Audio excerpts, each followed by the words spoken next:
it, and nothing can stop me. No. 'Cause I'm addicted to what you and I realize. Lead the way, I follow. No need to say where we are heading now, babe.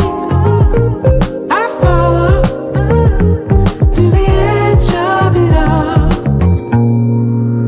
So tell your good night, 'cause I'll find no matter what. Yeah, susceptible now before the moment flies, before it flies. So tell your good night, 'cause I'll find no matter what. Susceptible now before the moment flies. Yeah,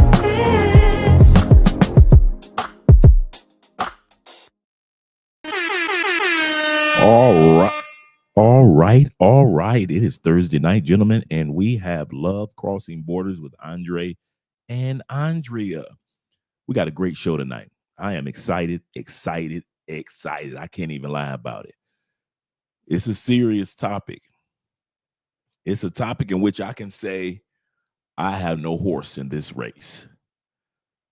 When it comes to men and women, ladies, I'm talking to you too, bringing girlfriends and spouses back to the United States. For many individuals that I know, such as Solo Travel or RD, and my brother Fearless, and many other brothers that I know that have wives that they've brought back to the States, it works out excellent. These are some of my favorite couples, from Dennis Sperling to other individuals, even though his wife is originally Dominican and she was already in the States. But my point is, many individuals that have relationships with people that were born outside of the United States, they work out very well. That's why I can say I have no horse in the race, because I'm not bringing anybody back to the States. I'm not even trying to be back there. But we have to look at it for what it is, the new normal.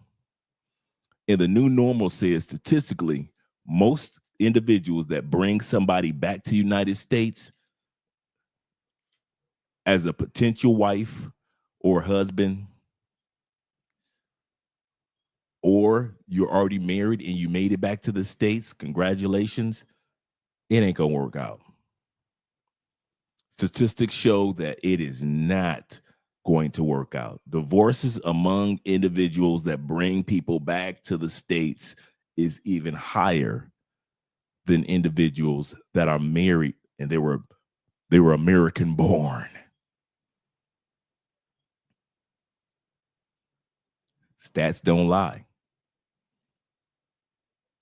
The three reasons why we left the United States: lifestyle, that could be from cost of living to better health to making new friends and new food in another country. Lifestyle. Number two reason, laws. We want to be in countries where the laws were fair to men and to women. Fair laws. Love. Many of us were looking for love, whether it be new friendships, whether it be girlfriend, whether it be new homeboys, whether it be a wife or a husband. Love. The three reasons why many of us leave the United States or Canada or UK. But the fact of the matter remains, ladies and gentlemen,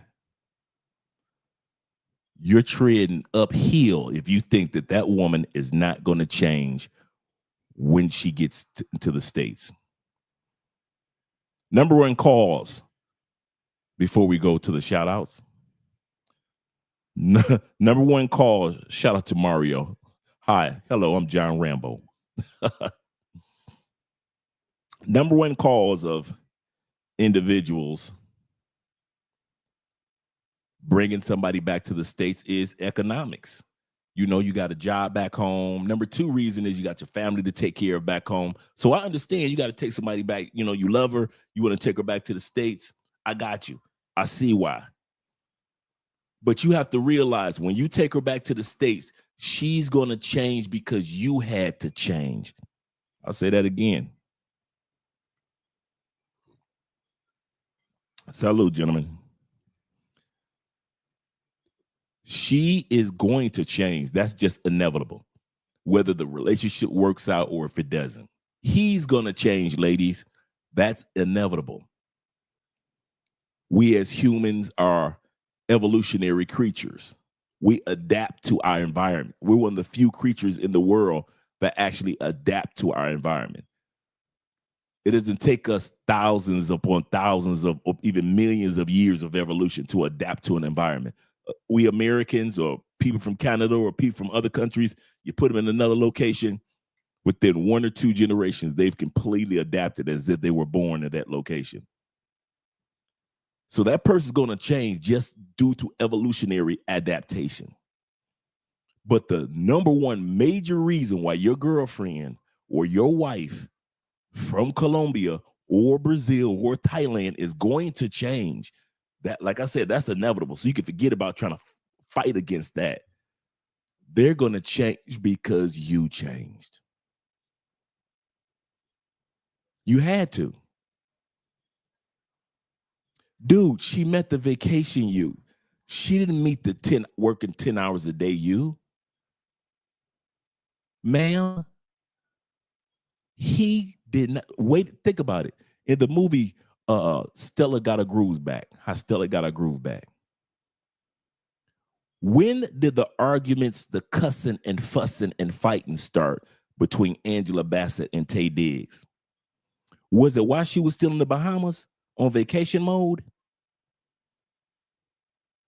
While she was spending money on Taye Diggs, was any arguments and this while he was breaking her back in Bahamas? No arguments, was it? They start fussing and feuding in the movie, which was based off of Terry McMillan's real life. They start fussing and feuding in the movie once they got back to the States. Why? Because she was no longer on vacation mode. She was on her U.S. citizen, got to go to work, got to make money, got to grind, got to count every penny, U.S. citizen mode.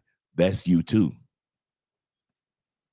The first person that they have to adapt to is not the little girlfriends that they go meet at their new job when you bring her to the United States.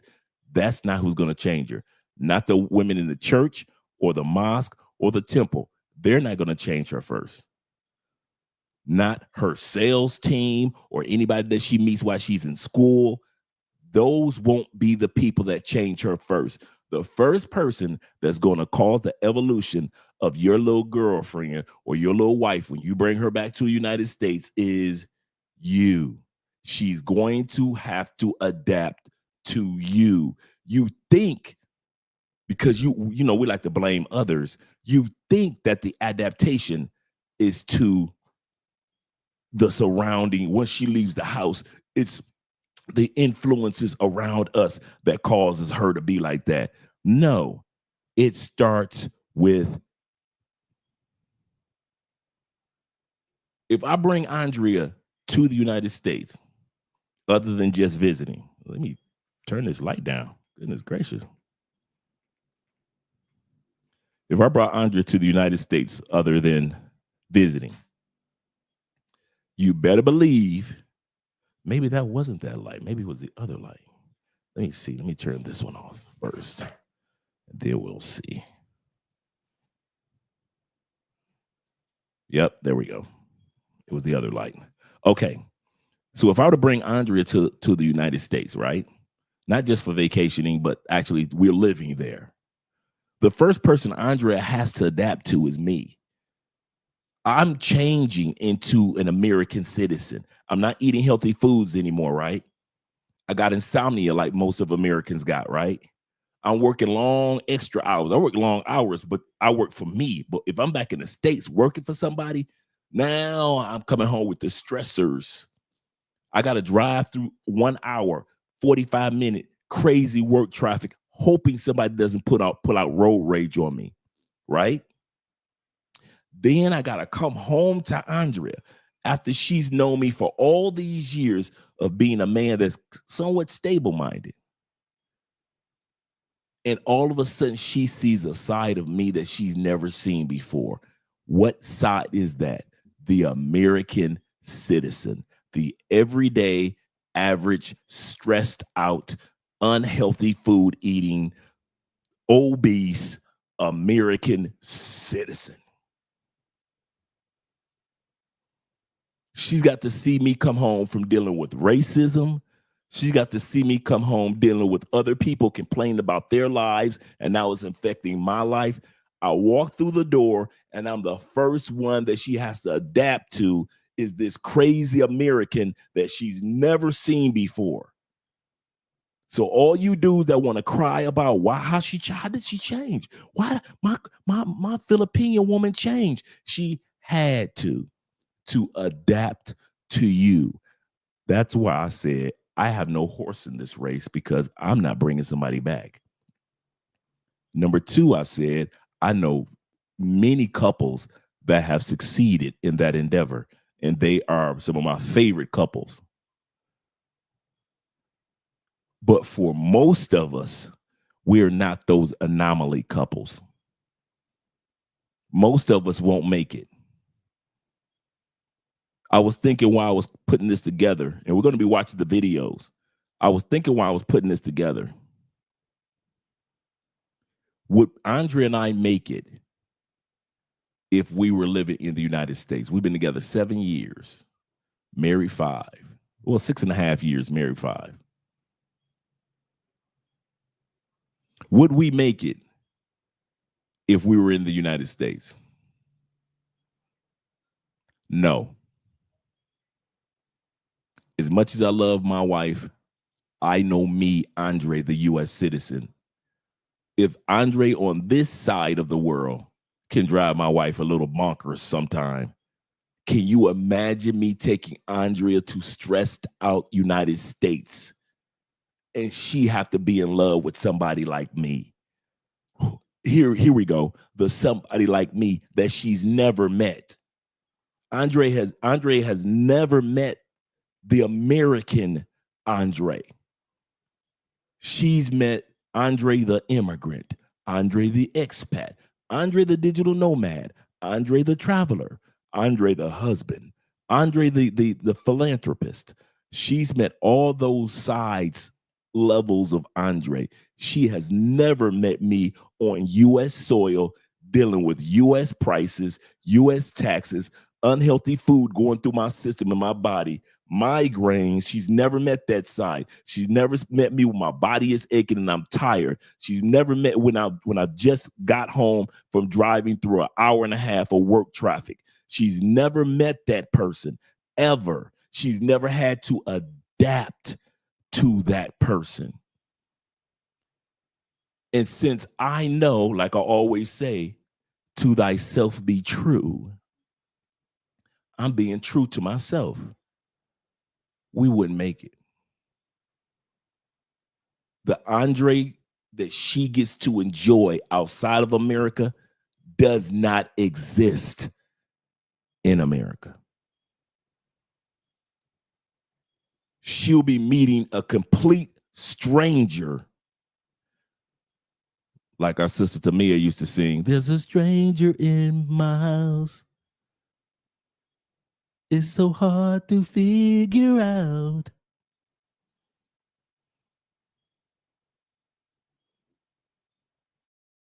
Be a total stranger to my wife. And some of you dudes don't even want to admit that. You guys know how much I love my wife.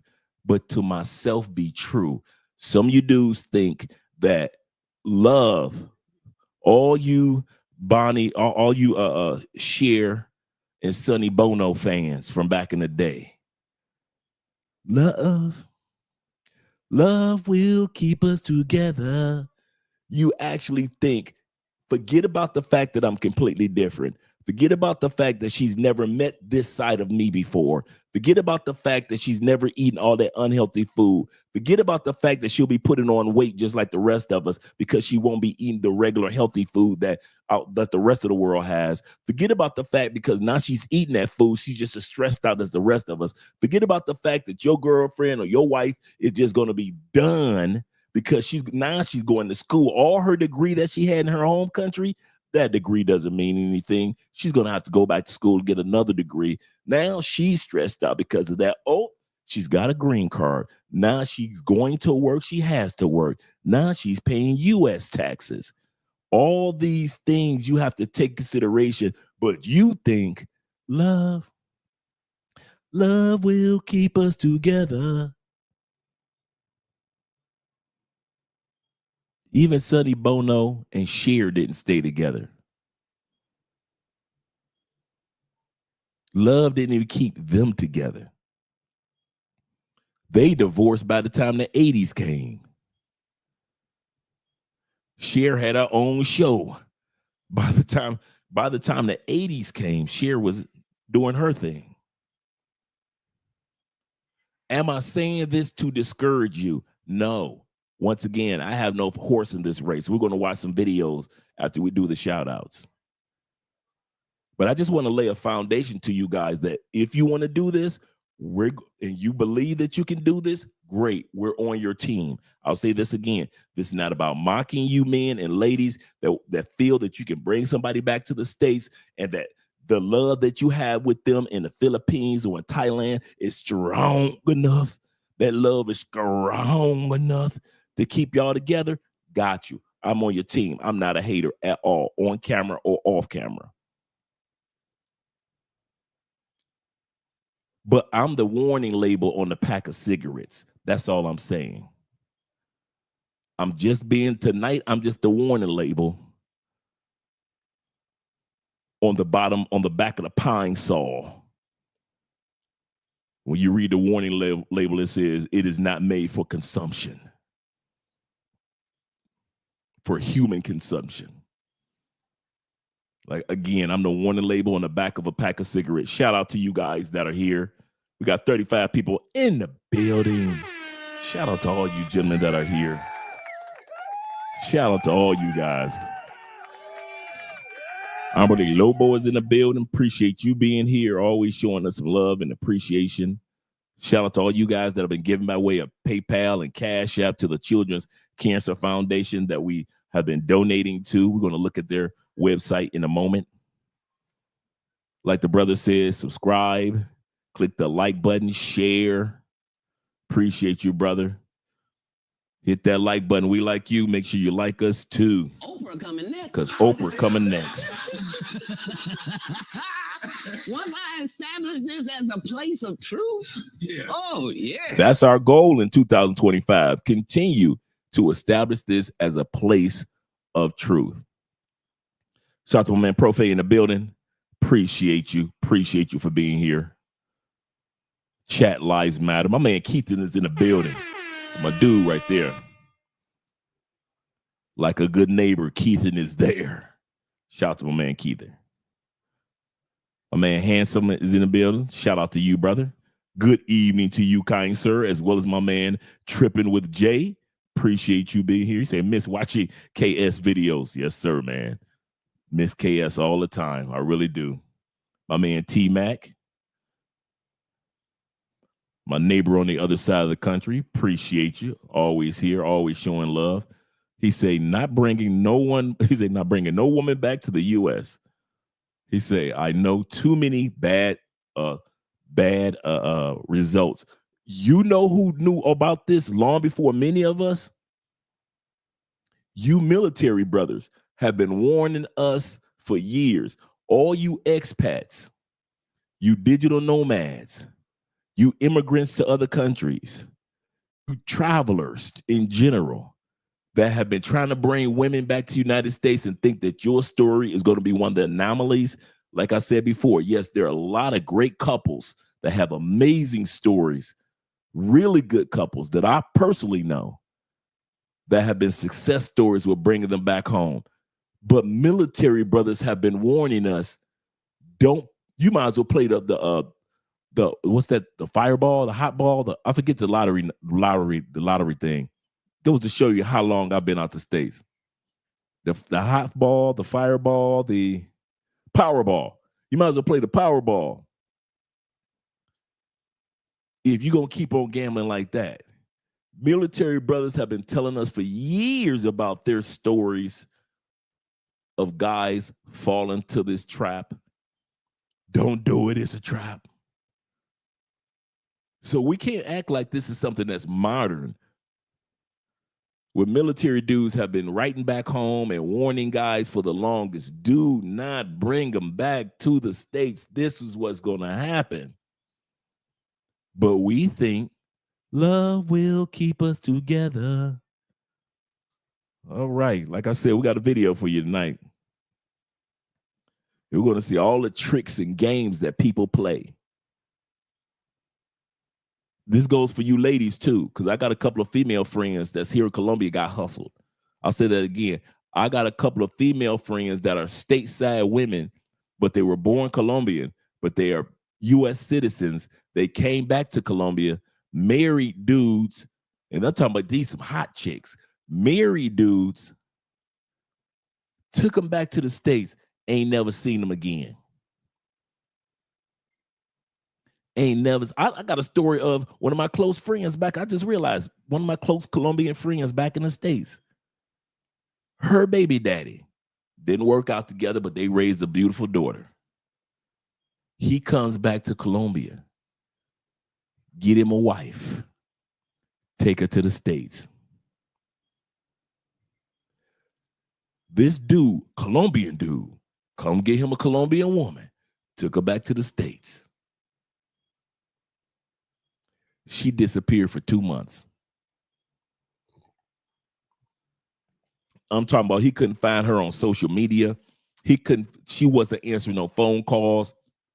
She just partied the night away until she decided that she wanted to come back and be with him. Just imagine if you brought somebody to your home country and they decide to disappear from your spot and you don't know if they're alive or passed on. This is a true story. Like I said, this is my closest friends. And her baby daddy, like I said, didn't work out between them two. They're both American citizens, but he came back to Colombia, got him a wifey, took her to the States. She literally disappeared. I don't think he was around her for 2 days. And she came back like 2 or 3 months later. Like ain't nothing happened. My naive, Novia told me that she wanted to go back to the U.S. I told her that she needs to find another man who's willing to do that. That's the same conversation Andre and I had in the past. Andre already knows my stance on living in the States. Visiting, cool. Doing business in the States, great. But anything that's over 4 to 5 months, no papacito.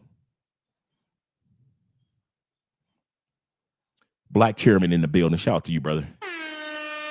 He said, many blessings to the fellas. Much success in 2025. Yes, sir, gentlemen, for all of us.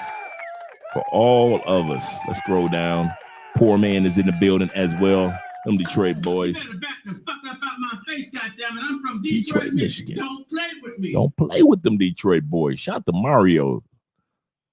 My man Mario said, hey, I'm John. Shout out to you, John. Appreciate you being here.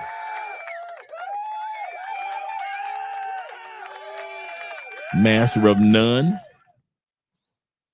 He says it's odd how they play that long game. They do. But yet you want to be exclusive.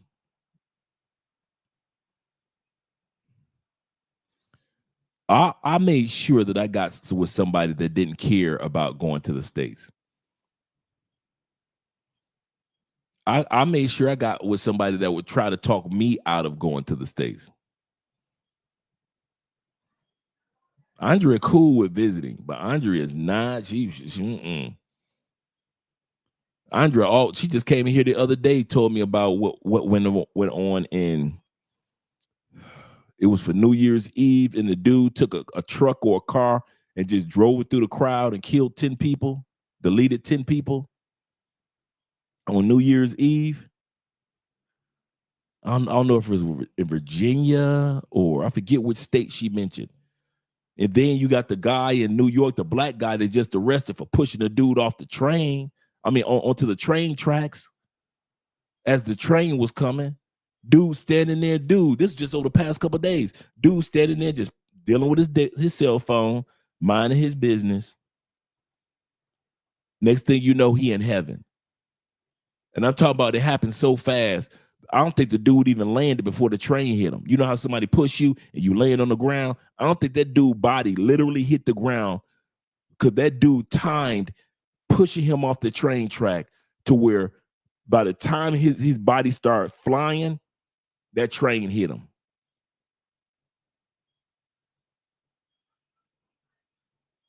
You think Andre she always come in here and show me the crazy and madness that takes place back home in the States. That's what I made sure I got. I got with somebody that does enough homework about the United States herself to where she's iffy, like, I'll visit. I ain't have to convince Andrea nothing. She always coming in here telling me, shout out to all you Rumble dudes and Facebook. Shout out to all you guys over there as well. Appreciate you being here. Up at 5 a.m. and gone. Hope it's not snow. Oh, yeah, I forgot about snow. Forgot about you northern brothers dealing with the snow. Man, woo. Aiken said, preach. Trying to, brother. Trying to help us all. Frank Smith says, he said, women guarantee a 10-year payout if you bring them back to the U.S. and it doesn't work out. And you have to pay 10 years of medical. For all you guys don't realize, if anything happens to that woman, whether she's around you or if she is not, because she came to the States under your John Hancock, anything happens to her within a 10-year window, you have to pay for the medical. A lot of you guys don't know that. I want to bring her back to the States. All right, cool. Nothing wrong with that. Nothing wrong with that. But do realize there's a lot of things that you have to do. Shout out to my man Prescott in the building. He said, I wouldn't recommend any man bring back their foreign wife overseas. I say this, and I mean this in all sincerity. For those that can do this, and I'm going to say this again. For those that can do this, I personally would rather build myself up as a man, get my money on point for 10, 15 years, 5 years, however long it take. Move to that, being patient enough, and I'm still traveling back and forth to different countries, but eventually I will find one or two countries that I will go to, and I would settle there before I even consider getting serious with somebody to where my money ain't on point. I still work for American a company, brick and mortar, tangible, got to get up in the morning job, but I'm in love with Maria in Panama. I had to let Maria go. That's Andre. I'm not going to pretend. I'm not going to fake it. Maria, listen, when I come through, we're going to have fun. But no, I ain't going to boo you up. I ain't going to pretend like you my boo, knowing that I got to go back to the States and I got 5 more years or 10 more years of retirement. And Maria, I love you, boo, but I ain't bringing you back to the States. That is not going to happen because a lot of you guys put yourself in a catch-22. And the reason why you bring her back is because you're too impatient with your life to take care of this right here as far as getting your money on point. Then if you really love Maria, completely move to Maria's country, a country that will keep her traditional and even help make you a little bit more traditional.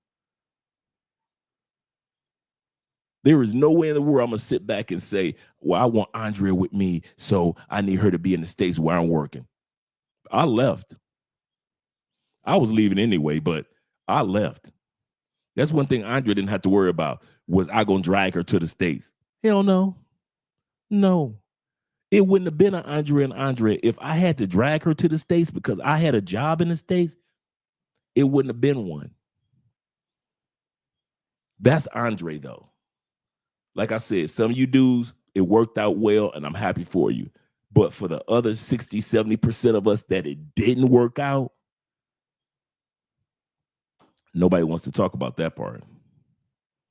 Shout out to my man Kenny in the building, always showing some love, always sending me some great videos, give me some inspiration.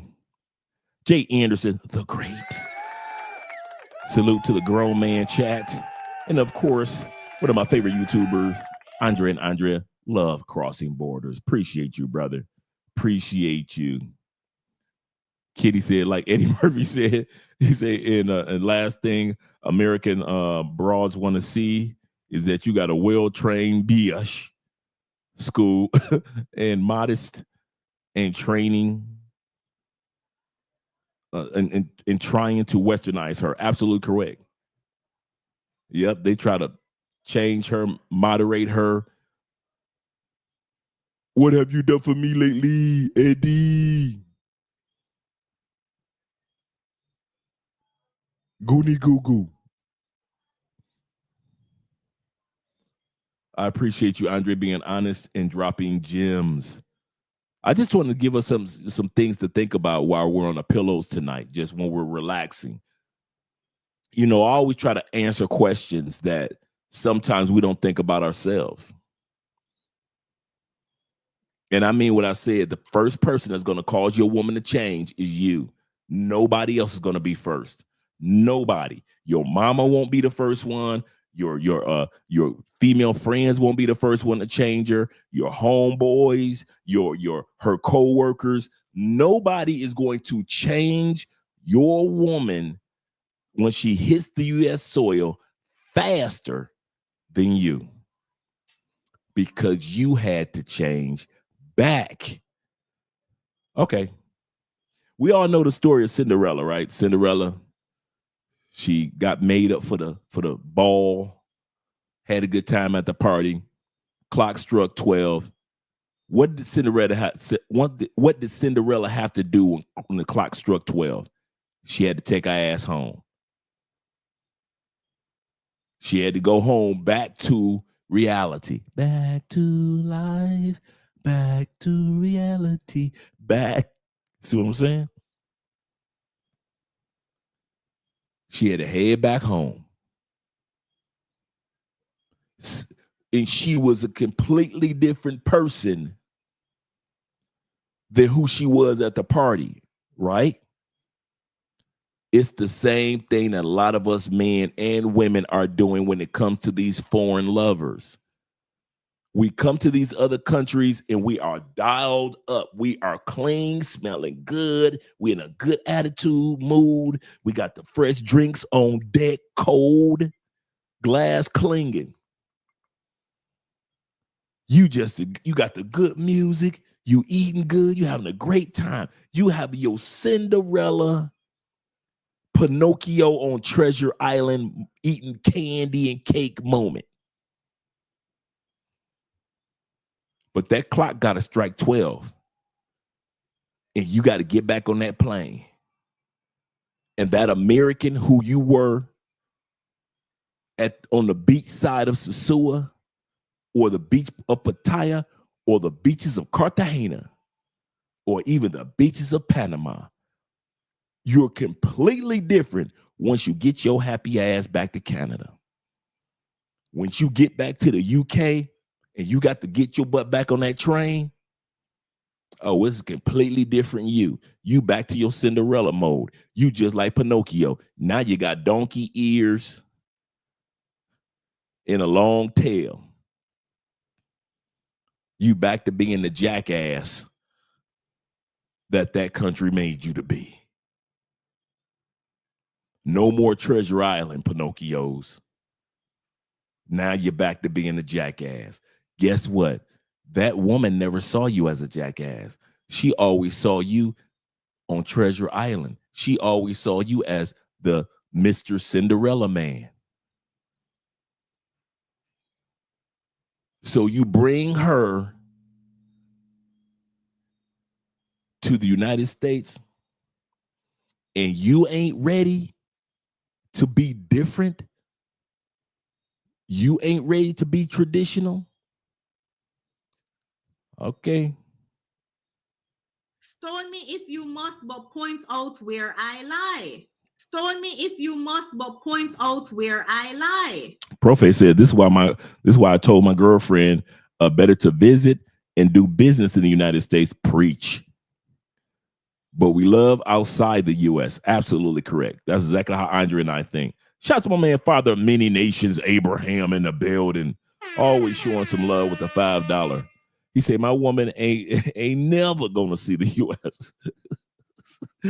Never, no, never. She'll see it on TV. She'll see it on a map. She'll see it on Google Maps. But she ain't gonna never see the U.S. I ain't mad at you. Shout out to my man Kofi. Kofi's in the building. Shout out to you, brother. We're about to get started with the videos in a second. Bobby says this of the Coltrane family.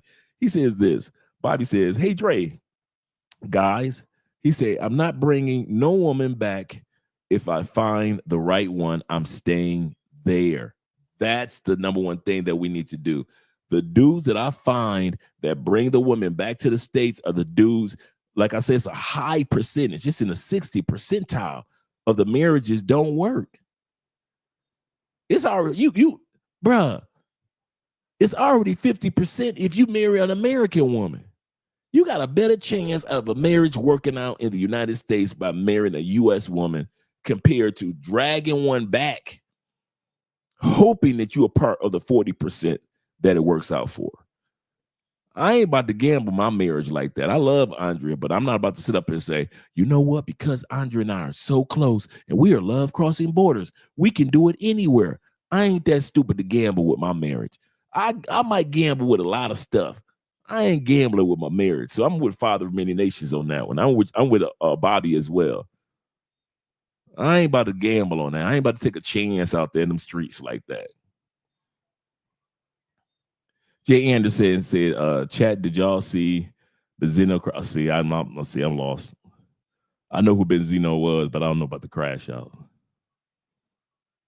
Master of None says, he said, if you are in a relationship in the U.S., should you allow the woman you are with to be complacent in the relationship? No. No matter where you are, you shouldn't have a woman that's complacent.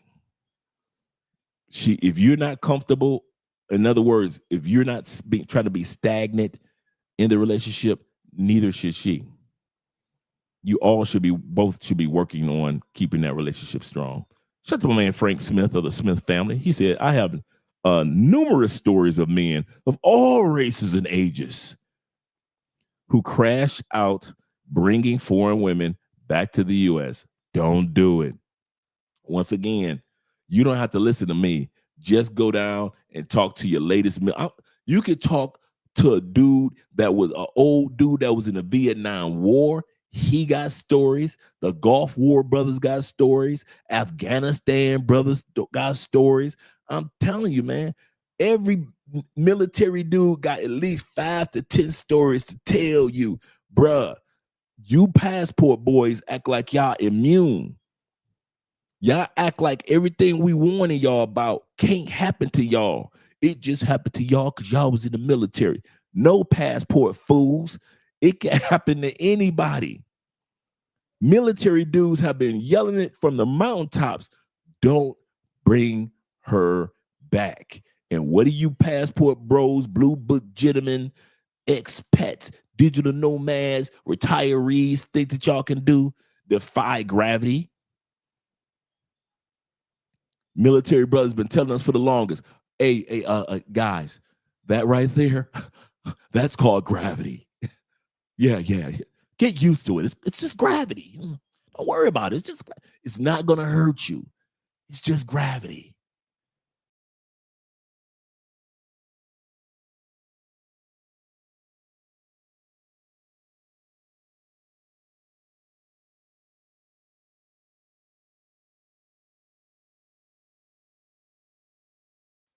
My bad, gentlemen. That was my fault. I clicked the button on my mouse. And here we go. Trying to defy gravity. Always want to defy gravity when the military brothers have been warning us. It's cold out there. It's cold in them streets. I haven't been in the States in so long, man. Up north too. Oh man. I haven't been in that cold in many a moon. Once I left Michigan, Indiana, Chicago, and Cleveland. Shout out to you fellas. Once I left the Midwest, no more wind chill factors for me. No more wind chill factors, black ice, salt trucks, snow plows. No more of that. No, I got to deal with none of that. Florida for life, baby. Florida for life. Yes, sir. Yes, sir. Shout out to all you brothers. Let's get started with the videos. Let's get started with the videos. Let me pull the video back up. Let me put the extra camera back up. Bada bing, bada boom. And let's get started with the video. Why did you marry me? Because I don't want to work. Damn, son, where'd you find this? My Filipino wife has been Americanized. It only took 2 years, literally to the day, December 27th, for my Filipino wife to become fully Americanized, hate everything about me and what I provide, and decide to leave. Passport bros are bad at math. Do you not think these women see you as an international trick? You don't have to go abroad to find foreign women. They come here in droves, legally and illegally, every day. Every day. Y'all be calling these women delusional because they get on the internet with 2-3 kids that say, well, you know, I want a 6 feet, 6 feet. Well, what about you, my boy? You 60, and got you a woman that's like 25, 27, however old she is, and you expected her to love you for you. Nigga, please. Do we need to run that back? Let's run that back. My man snapped off and decided to leave. Passport bros are bad at math. Do you not think these women see you as an international trick? You don't have to go abroad to find foreign women. They come here in droves, legally and illegally, every day. Every day. Y'all be calling these women delusional because they get on the internet with 2-3 kids that say, well, you know, I want a 6 feet, 6 feet. Well, what about you, my boy? You 60, and got you a woman that's like 25, 27, however old she is, and you expected her to love you for you. Nigga, please. Ooh, that man spitting facts right there. Shout out to my man Growth once again. He says, someone played the long, so I think we read them. Someone played the long game and stay with the dude for 10 years. Divorce him, get half his military. Here we go. Don't forget this part also, Kofa. Not only get half the military benefits, also she gets a part of your Social Security. Oh, you guys didn't think about this one, did you? While you bring them back, don't do it, gents. While you are bringing women back to the United States, he's absolutely correct. You got these ladies are playing the long game.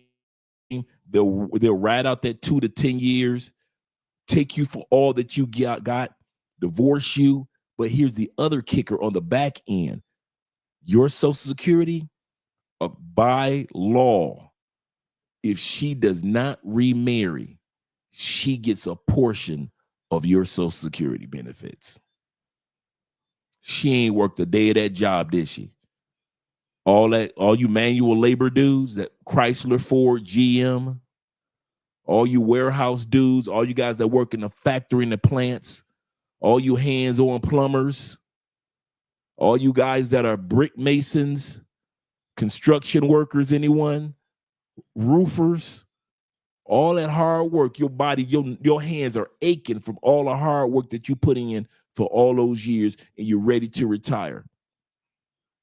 Don't worry, if she was married to you 10 years and one day, she gets a portion of your Social Security, and she ain't hammered one nail. All you guys that are white collar workers, Mr. Attorney, Mr. Doctor, Mr. Executive. If she was with you for 10 years, and that goes for any woman, if she was with you for 10 years, she gets a portion of your Social Security. Oh, you didn't know? Oh, you didn't know that when you brought her back? You ain't think about that, did you? If you divorce her, don't matter. If she divorced you, does not matter. As long as she does not remarry, she gets a portion. Even if you remarry,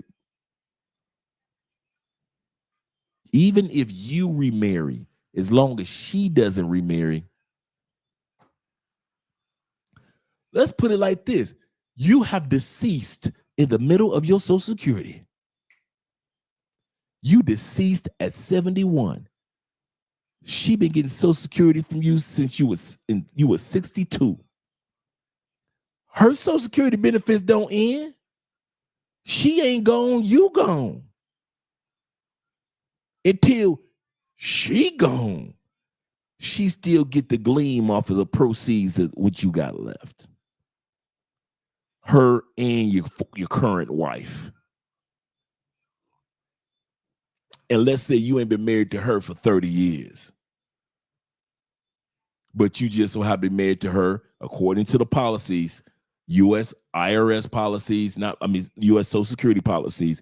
If a woman is married to a man for 10 years, she gets a part of your proceeds. If you think I'm lying, look it up. We've already looked it up before in the past. So yeah, let's go on back to the video before we hit my boy Fadi up.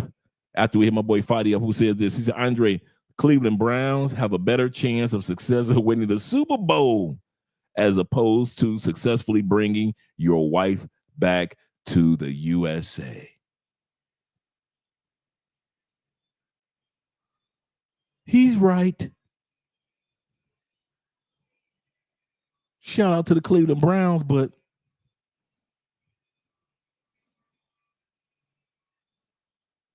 it's truthful. Y'all might as well go ahead and play the Powerball and enjoy gambling that way. Well, Andre, but you don't understand. Listen, I'm not saying don't do it. Like I said, I have no dog in this race. I have no horse in this. I have no ostrich. No squirrels, no animals that people race. I have no horse in this race. Number one reason is because I'm not bringing somebody back to the States anyway. So, like I said, tonight, I'm just the warning label on the pack of cigarettes or on the box or the warning label on the back of Pine Sol that says it is not made for human consumption. That's all I'm being tonight. So after this live stream, the decision is up to you. If LaWanda is the woman for you, if Helga from Sweden is the woman that you want to bring to the States, so be it.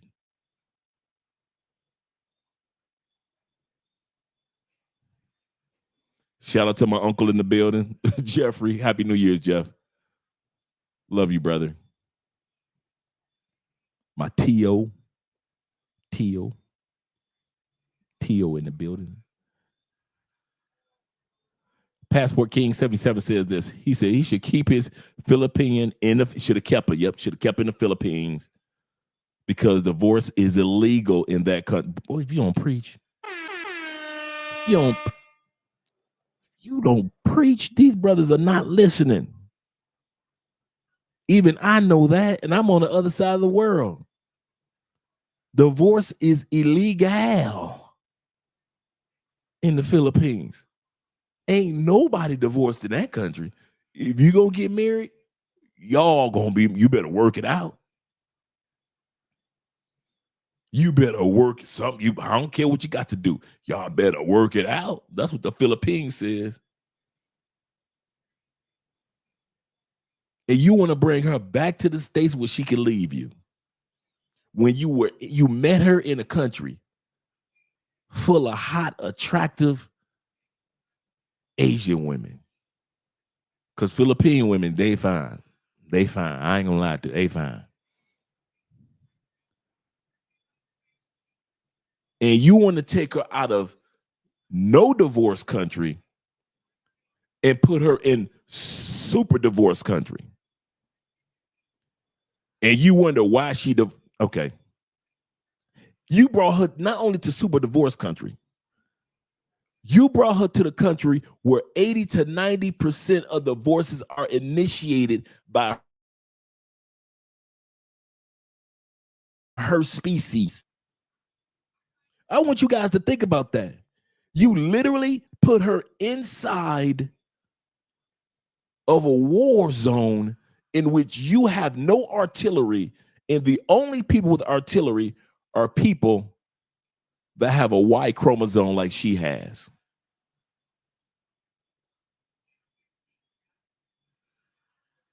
Women will arm her with every right that she has.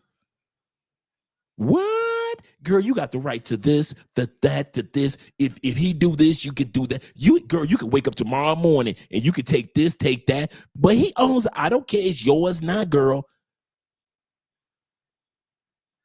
Ain't nobody arming you with nothing. As soon as you get off the plane, you just on your own. Like Patti LaBelle. On my own. One more time. Once again. You on your own. But her, every Philippine in the States gonna be Googling her, texting her. Every regular female, when she go get her nails done, every female in the shop gonna give her artillery. She go to school, everybody every female co-worker is gonna be telling her, girl, you got the right to this, the right to that. This is America, girl. You ain't got to put away. That's America. If you get caught raising your voice to that woman about anything in the grocery store, in the United States, every sister within a 15 to 30-foot radius is going to be coming by her to her aid. Girl, you ain't got to put up with this because you in America. You got the right to, and you got the right to this. Girl, call the police. He was only asking me where the baloney is. He shouldn't be asking you where nothing is. Call the police. We need to have this on record. He got the nerve to ask you where the baloney is, and he from America, and this is Walmart. He's supposed to know where the baloney is. But you want to bring him back. Like I said, I'm the warning label on your pack of cigarettes. You ain't got to read it, but you can't say the warning label ain't there. Let's go back. Keep them abroad. Keep them abroad. Let's go back to the video. If you guys keep up with the 90 Day Fiance shows, you know exactly who Angela and Michael are. It literally took forever for him to be approved for the spousal visa, but he finally got it. This past Friday on February 23rd, Michael went missing. Then he called them to tell them, listen, I'm okay. I had to leave because I was being severely abused by my wife. This is a follow-up on the other 90 Days Fiancé videos we've done. Unfortunately, what starts as good intention, and I'm talking about the DVPA, which is the Domestic Violence Prevention Act, can be misused to gain status. A spouse can claim, who comes to the United States, can claim he has been battered by his or her spouse, run to the cops and tell them, you know what, I've been battered, please help me, and I don't want to be kicked out of this country. Be aware of that, and when you marry for love in your brain, not in your heart. Before we go any further, you heard what he just said? He said that if you bring somebody back to the States, y'all get married, they can run to the police and say, I have been either verbally or physically abused. I do not want to get kicked out of the country. And there are laws and policies already in place to protect that person, just like that black dude just did to that white woman. He came from Africa on 90 Day Fiancé. Soon as he got to the States, went straight to the police and said, I don't feel safe. I've been abused and I don't want to get kicked out of the country. And they will protect him. You think women in the States already treat you bad? Go on, bring one from another country and see what the rights that she has that you didn't even know existed. I'll say this again. There are laws in place that you don't even know exist. But you want to bring somebody back to another country. At least I respect some of you guys if you at least do your homework on, if I brought somebody back, these are the top 20 laws I need to look out for. Y'all ain't doing no homework. No, love will keep us together. All right, Sonny and Cher.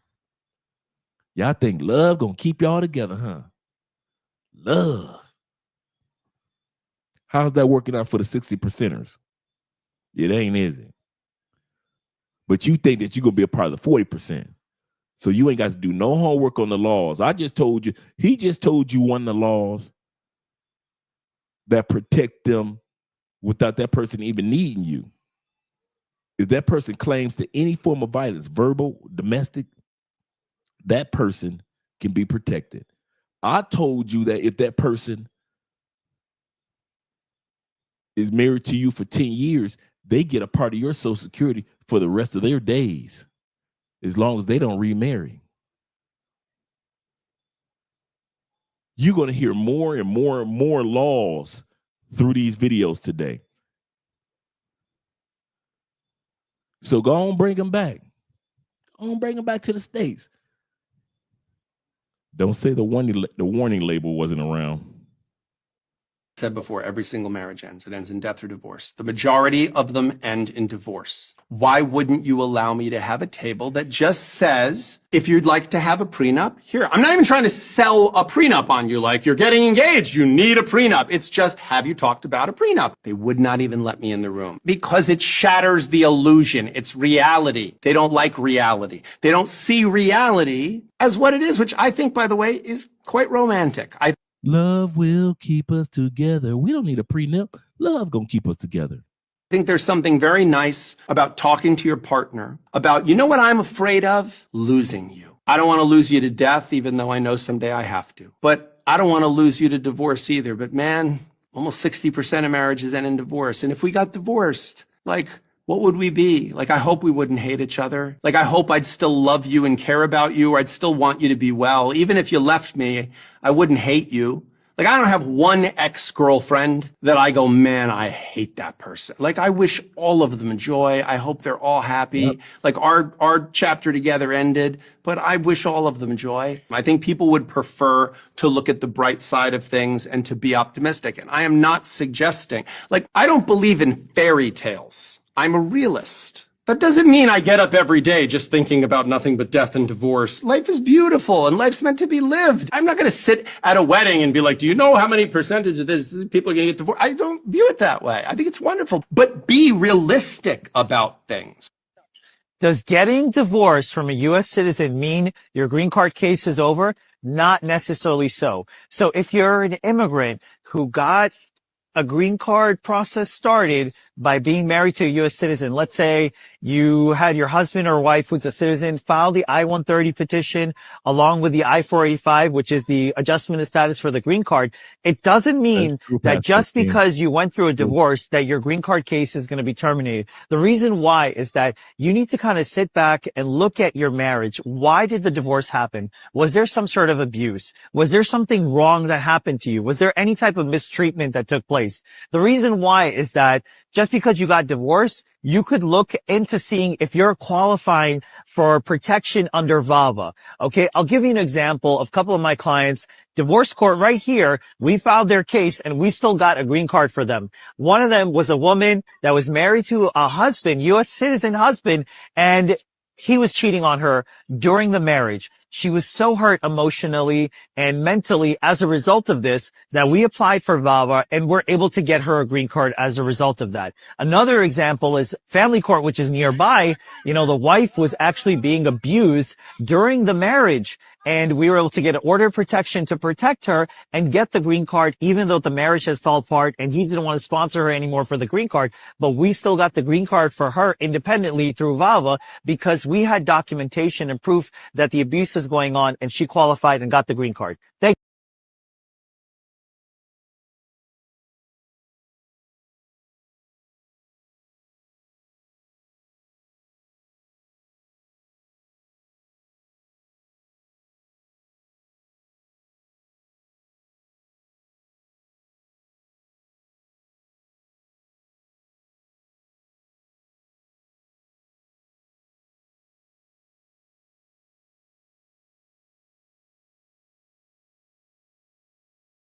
Thank you. How long does it take to get a green card in the United States?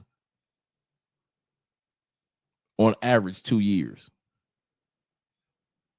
If you cheat on her in that 2 years, you heard what he just said. Thank you for letting me know, guys, I was muted.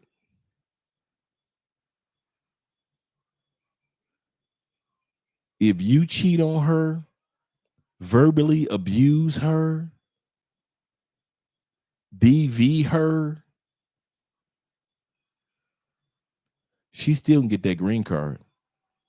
That's we just been watching this for about 15 minutes, and we've already saw and talked about at least 3 laws that protect when your loved one in case you do something that they don't like.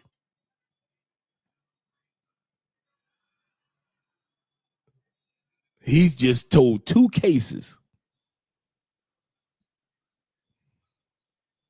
where the person was still able to get the green card and didn't need you for ish. You're bringing the... Gentlemen, you are bringing these people to America. America. We got attorneys for everything. Laws to sue for everything. Everything. You are not bringing her back to your home. You're bringing her to your home country. Same ish happens in the UK. Same ish happens in Canada. Wake up, ladies and gentlemen. Love will keep us together. Laws won't. Love will. Laws won't. You are coming to a country that's built on laws that profit if don't work out. The average divorce in the United States takes 7 years. You know how much money that attorney that we just saw makes? And the divorce attorney, that was just the immigration attorney. Also, the divorce attorney makes money. Any kids involved, child support and custody courts, they make money. The judges make money. The laws in our country are set up for somebody. There are very few laws in the United States that are set up, that are not set up, let me put it like this, to where somebody on the back end is making profit. Do you think America cares about drug arrests? Hell no. If America really cared about drugs, what would they do? We wouldn't have drug arrests. We have rehabilitation hospitals all across this country, wouldn't it? It'd be like we got prisons all across the United States. There'll be rehabilitation hospitals and rehabilitation centers all across the country. It's not. Why? Ain't no money in it. As long as there are laws against illegal drugs, police officers get paid, judges gets paid, prosecutors get paid, private prisons get paid, the industrial prison complex, the corporations get paid, the investors and stockbrokers, and the investors in the stocks of those privatized prisons get paid. Every law, there are very, very few laws in regards to bankruptcy. Those accountants get paid. The judge gets paid. Everybody gets paid, even when you file bankruptcy. If you file for a divorce in the United States, there are very, very few state, local, and federal laws in our country where on the back end, somebody ain't getting paid.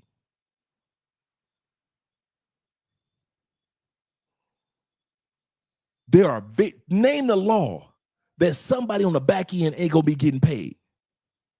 I don't care if it's jaywalking. If that police arrest you for jaywalking, guess who gets paid? That local county prison gets paid for housing you. They get paid by the state's fund because they arrested you. Now somebody got to pay for the 3 hots in a cot. In other words, your 3 meals and your bedding.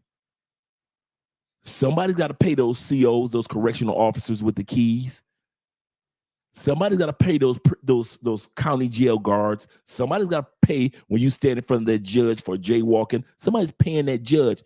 Everything, every law in our country ain't got a dang thing to do with protecting you as a citizen. It's all about getting paid. I ain't mad at America because America ain't never lied about who she is. We are a capitalistic country and we capitalize on everything.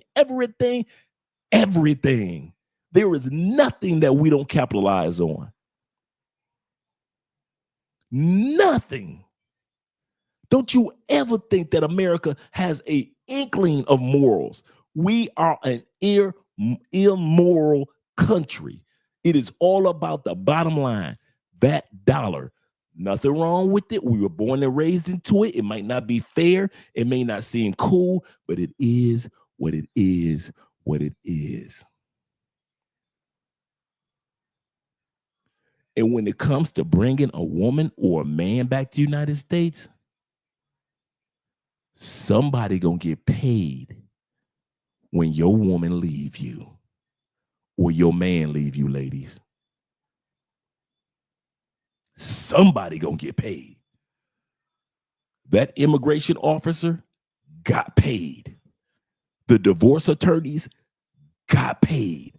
The judges in the case got paid. And if there's any kids involved, the custody courts got paid.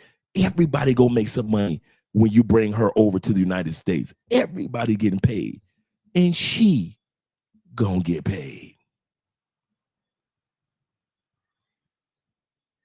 Our country is set up so everybody can make some money.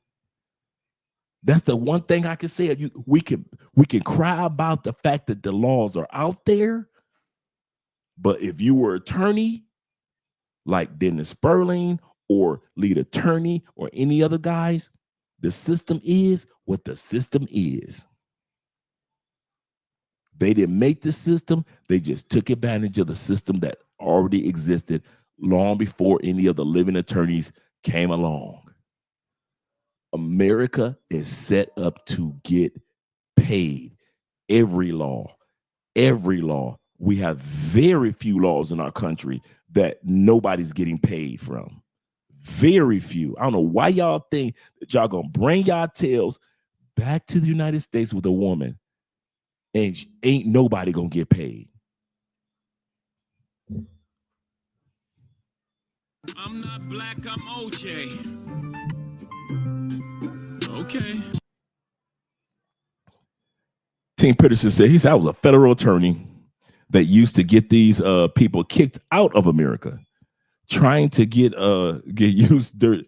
He said, trying to use dirty tricks like this in Michigan. Like they were just talking about like the one attorney was doing. He say, I left law because of the scumbaggery.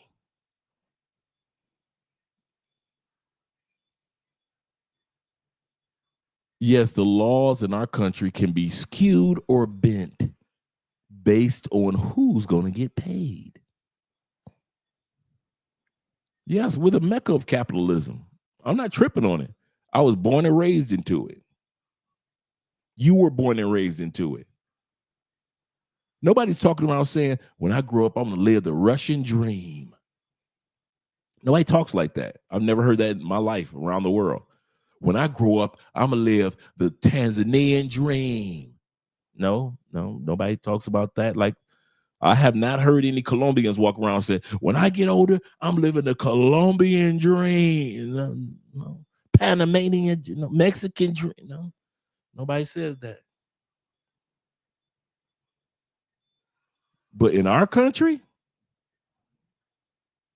whether we want to admit if it exists or not, we were groomed to believe in the American dream, and other countries believe it too. Salute to you, 2313. You better back the fuck up out my face, goddammit. I'm from Detroit, Michigan. Don't play with me. Don't play with them Detroit boys. Shout out to Team Peterson. Yes, sir. Detroit brother, the expat professor. Appreciate that, brother. DJ says this. He say, they all are getting paid before she gets here. Preach. From the visa fees. Oh, we're going to get to that. Oh, guys, let me get back to the video. David, DJ, you're ahead of us. Yep, that's our brand. That is our brand. Let me get back to the video. Yeah, we're going to get to that part in a second. Thank you. A lot of us, particularly in the U.S., are getting left by women who think they can do better or who think that we didn't do enough, or both. Women aren't leveling up. They're just making lateral moves. That's why second marriages fail even more often. And listen, the echo chamber is loud as fuck. Women are telling women to leave. They are encouraging and celebrating that. You could have 9 out of 10 boxes checked, but her friends are gonna bang away at that one box that ain't. They don't tell her to lean in. They don't tell her to work on it. They don't tell her to look at her own stuff. They plan the divorce parties. And I'm talking about low conflict relationships here, where the kids aren't going to have any memory of the parents fighting. They're going to have a lot of memories of different stepdads. We're living in a Last of Us type situation here. The Amazon Target virus is real. Once infected, they become zombies and they infect others. It's about cars, clothes, insatiable material, consumerism, and emptiness. We have to run away from them. My friend married a woman from Costa Rica. They lived in the U.S. for a year before moving back to Costa Rica. He said they moved out of the U.S. because he said she hadn't been infected yet. Now they live in Costa Rica, a great life. They live by the ocean. They don't have a million fucking things that are plastic that were made in China that kill turtles all over their house. They have very few things, just the important things. They have just enough space. They have amazing experiences. They have joy and love. And listen, you can't win. If you're away too much, then you're going to get resented for not being there to help around the house more, to help with the kids more. If you're a stay-at-home dad, she sees you, resents you because she's making money and missing time with her kids when they're young. So either way, you can't win. It's lip service that they really want this guy who's going to help with the house, with the kids. It's kind of like America and how America is about public education, healthcare. They say they care, they don't. Really, she dreams about you working for a private equity firm so she can tell her friends about it, even though you're making a lot of money by buying up and gutting emergency rooms and nursing homes throughout the country. At least she can Instagram that trip to Bali and get that augmentation, that tuck, those fillers. She never would have left that 4,500 square foot Christopher home with the casita and the pergola, the wet bar and the plantation shutters, nanny, the house cleaner, to have a more balanced, less stressful, more loving and connected life and relationship. If she had to do her own nails, that would be a serious lifestyle hit and a serious sacrifice. Priorities are a mess because she's infected, and that's why we gotta run. And that's why we're like, As a guy who commented on one of our videos said recently, Andy Dufresne, crawling through this divorce like it's 500 yards of shit. An Asian woman living in America celebrated her divorce by dancing to Bollywood music at a party with the backdrop "Divorce Mubarak." I am shocked. Here's the reality. If you're filing your adjustment of status to get your initial green card through marriage and you break up with your spouse, you divorce your spouse, you separate from your spouse, you're no longer with your spouse, whatever you want to say, and you show up to your interview without a spouse, or you show up to an interview with a spouse living apart, you're going to get denied every time. There is case law that says if you break up, you can still prove it's a real marriage, but immigration will never prove that case in a million years. So my advice is don't get divorced. You have a child together. Work it out. Go to counseling. Send flowers and chocolates. Take your wife on a romantic dinner. Do something to rekindle your love. Here in America, unfortunately, approximately 50% of marriages end in divorce. So what happens if I fix my status to become a permanent resident by marriage to a U.S. citizen? Does this mean that I'm going to get deported if I get divorced? Absolutely not. So my last husband was an American, and I moved to the USA to marry him. And the marriage didn't work out, which is too bad, but you know, not all marriages work out. I didn't, as usual, ask for anything in the divorce, and so I didn't get anything in the divorce, which is fine. Well, that's not exactly true. I did get America. And I want you to let that sink in, what she just said. I didn't get anything in the divorce. I didn't get a car. I didn't get a house. I didn't get jewelry. I didn't get nothing. Oh, wait a minute. Wait a minute. I got America. A lot of these women, they don't care if you got or you don't got. They don't care if you've got or if you don't got. They get America in the divorce. Your woman that leaves you, and I hope that she doesn't. I really do. All you guys that want to bring women to the United States and all you women that want to bring men to the United States, listen, I got you. Love will keep us together.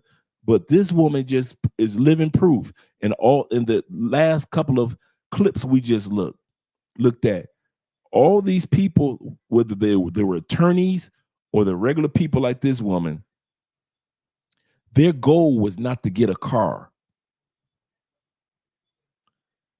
Their goal was not to, if I could just get him to buy me a house.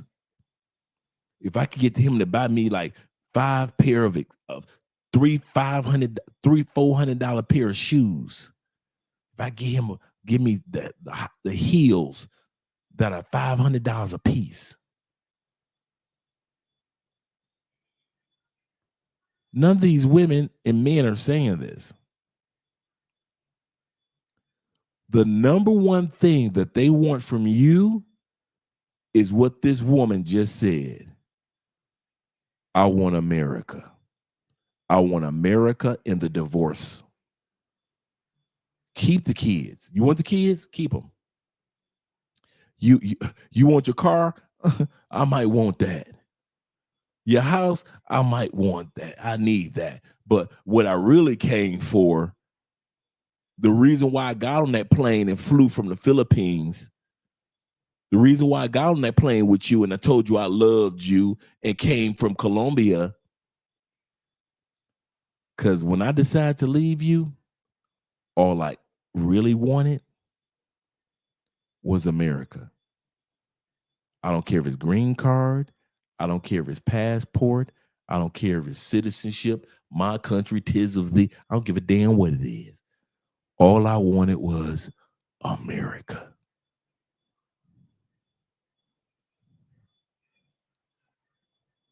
Some of you dudes just don't get it. It's a hustle. 40% it works out. For the rest of us, it's a hustle. Let me let this woman finish. telling her story, how she got USA. Shout out to my man Kobe in the building. He said, make it work for you.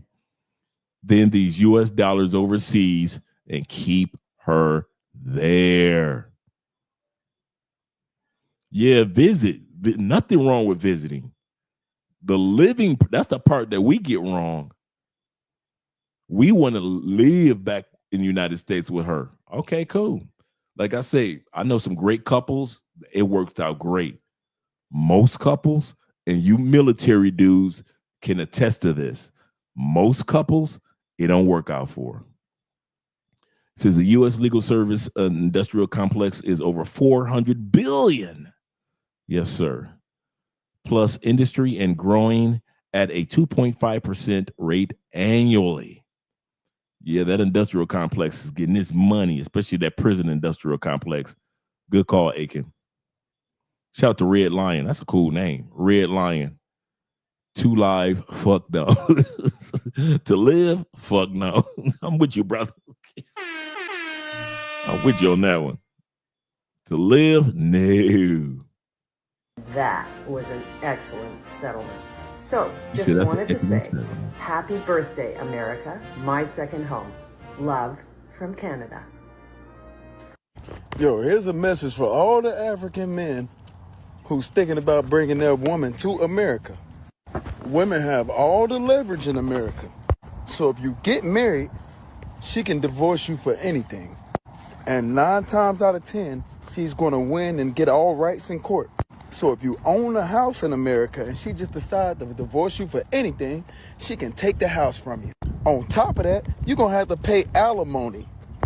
And if you got kids, you're going to have to pay child support on top of that. Everything that you work hard for all your life will be stripped away that fast because of the American judicial system. What y'all got to understand is real is fake and fake is real in America. Transgenderism, that's real. LGBT community, that's real.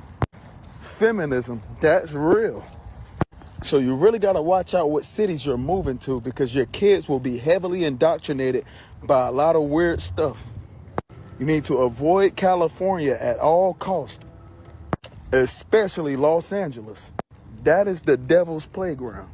Avoid Chicago or your kid might turn into a gang-banging thug. Avoid Atlanta because your kid might become an LGTV member. You're going to have a very rough time raising your kids because if you move them into a white neighborhood, they're going to deal with racism. If you move them into a primarily black neighborhood, you got a whole new set of issues you got to worry about. These are just a couple more things you got to worry about when you come into America. What is going on here? This is how much it cost so far to import my Russian wife to America. This is how much it costs to bring your woman to the United States. Get your calculators out, players. Importing people to America, that is giving me PTSD. But wait, he's importing white people, I'll be fine. Her fiancé visa cost $675. Fiancé visa, $675. Go ahead, get your calculators out. I wanted to say not that expensive for a working American, but then I remember, not if you are working at McDonald's, then it's half of your monthly salary. And we waited 2 years to have it approved. 2 years she was alone in Russia? Bro, she has already cheated on you with Vladimir. It was $320 for her medical checkup. $320 for a medical. I'm guessing that checkup was done outside America because if it was in America, it would be $3 billion. And another $570 to get a visa to go to Poland. Another $570 visa to Poland. Here's a tip. Don't bring her. Did the man not come out of a nice chunk of money?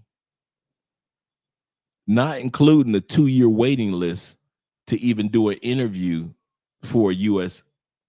visa. There's a 2-year waiting list, just in case you guys don't know. So even once he paid everything, there was still a 2-year waiting list. Is that coochie that good? Guys, you know how much pay for play y'all could have did with that amount of money? You know how much pay for play you could have did and fell out of love?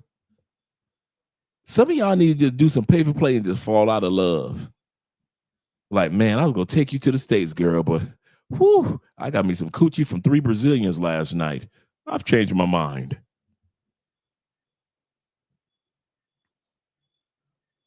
To USA. She will immediately adapt a Western mentality. My girlfriend wants to stay in the Philippines, and I agree. I love the simple, non-materialistic lifestyle there. Yeah, true. I agree. Which part? Life in the Philippines is very simple. I love it. I agree with that. But you have to remember this. Not all American is capable of living in the Philippines, especially they still have a job to keep. Yeah, that's true. Like, if you don't have the funds or the recurring income, you can't just move to the Philippines. A lot of the guys that are married, age 20 through 40. Exactly. It's not possible yet. So you bring your girlfriend, fiance, wife with you to America. You build your life there and you return later on. Yeah, your idea only works with the old people who's already retired, who's already have money. But to those people, it also applies to the people who's younger, who has like digital nomad, those people. But not everyone has those. Most of them don't. I think that applies to maybe like less than 30%. Yeah.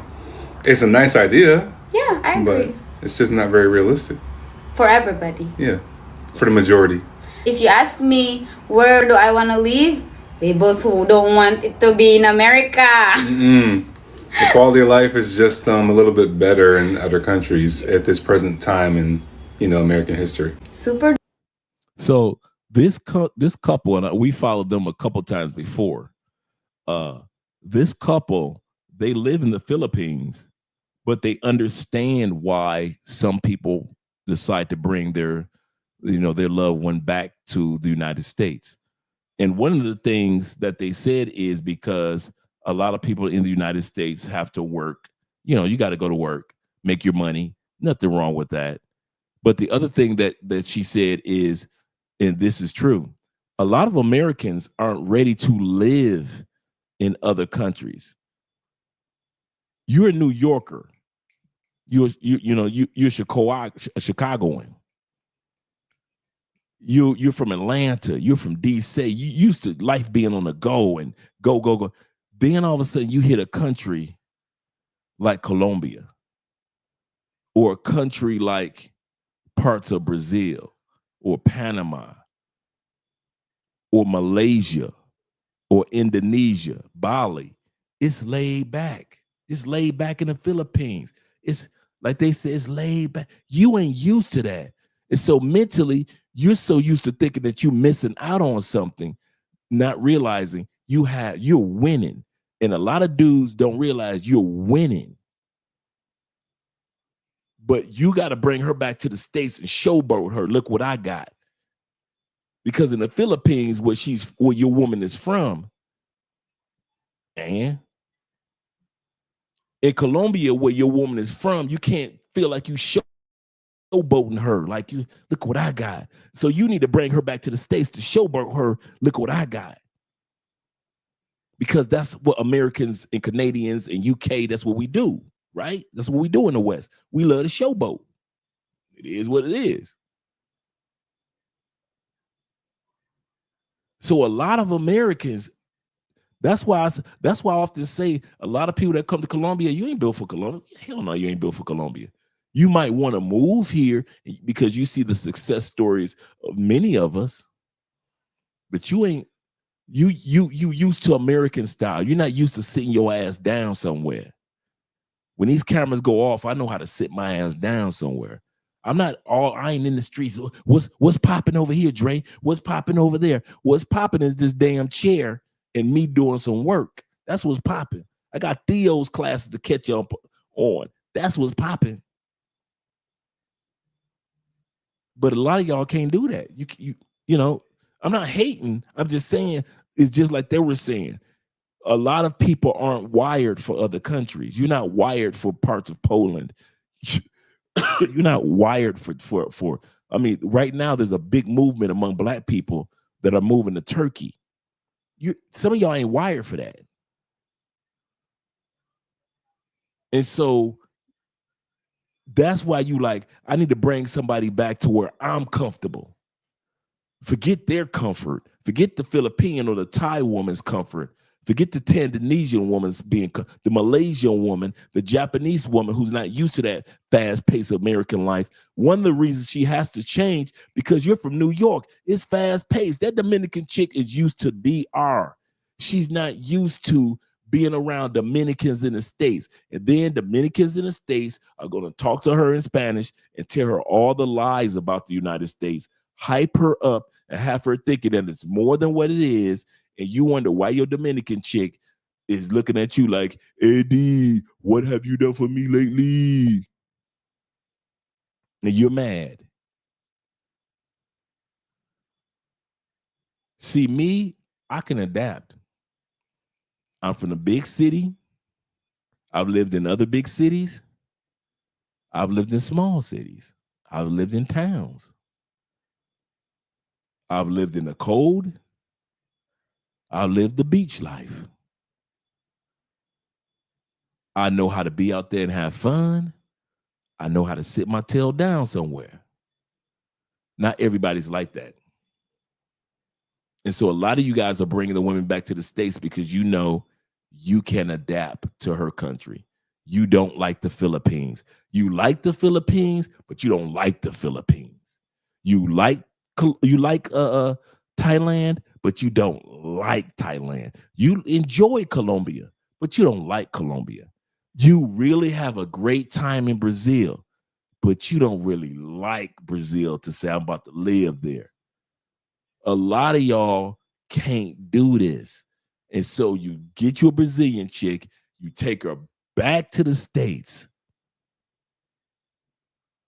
She's got to adapt and change. You feel happy because you're back in the States. You get a chance to showboat your Brazilian. Ta-da! Look at what I got, guys. Ta-da! Ta-da! So you get a chance to showboat your Brazilian woman to all your boys in the States.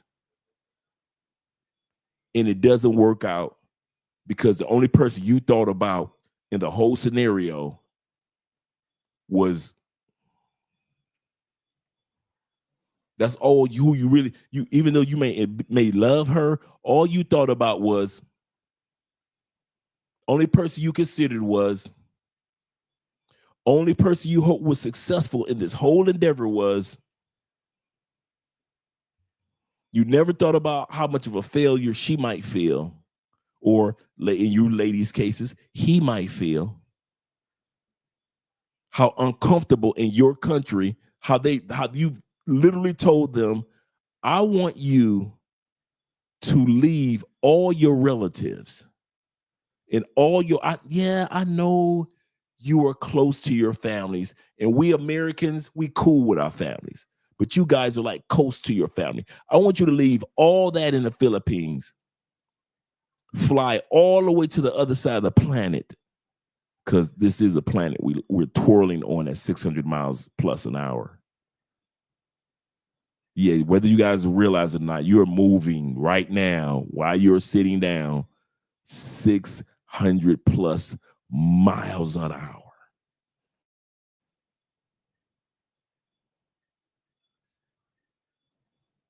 While you got this woman sitting on this planet, you're taking her to the other side, and you're thinking that she's supposed to just automatically be filled with joy because she's in America. Because of, and if it don't work out, it was because of, no, this what she did. She did, bruh, you brought her back. It's your fault. I'm going to say this in all sincerity. I mean this, guys. Let's zoom in on this one. And I try my best not to cuss tonight. Any F-ups that happen because of her or you is still your fault for bringing her. Society is not going to look at her because she went and left you and cheated on you with 5 other Dominican chicks because she Dominican. Society going to look at you and say, why the hell did you bring her? It's your fault. Don't you ever think that any part of society, her home country, DR, or you or anybody in the United States, your mama ain't gonna blame her, your cousins, your homeboys, your co-workers, your pastor, your imam, your rabbi. Nobody is going to blame her for any of her negative behavior. Everybody's going to turn to you and look at you because you brought her to the States. If she's a good person, they're going to say, hey, you brought a good one. But if she, God forbid, she mess up, everybody, if you mess up, they're going to look at you. If she messes up in your home country, they are going to look at you. The reason why I said that is, are you prepared for that judgment? Shout out to my brothers on Rumble and Facebook. Are you prepared that if it don't work out, ain't nobody gonna give a damn if she hit you, if she cheated on you, if she took half the money out of your bank account? Ain't nobody judging her at all. Why? Because that's what American women do. They hurt, they cheat. Now, I'm not saying all, I'm not even saying most, but what I'm saying is that there are enough American women that do that type of behavior that she'll just blend in with the norm. You tell the story of she took something from you, that's the normal story of many American women. You tell a story of her putting her hands on you, that's a normal story in America about American women. You talk about her cussing you out and emptying up your bank account, that's how a normal, that's anything you say about her is a normal story about what an American woman would have did to you anyway. Everybody's going to put it on you. I think some of you guys don't realize it's all the buck stops with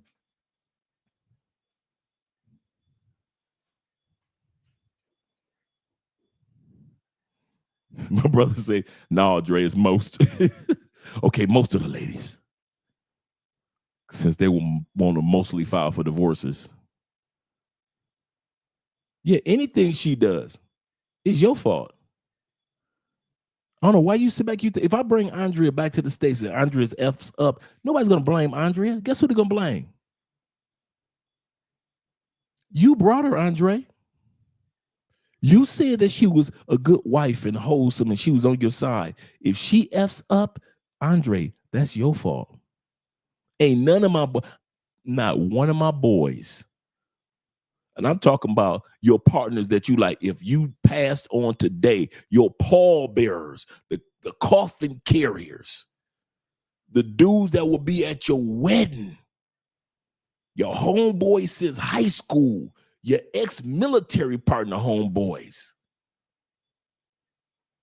they gonna blame you. Even those partners, they gonna blame you. Oh, you ready for that? See, we doing an evaluation to see if you're ready.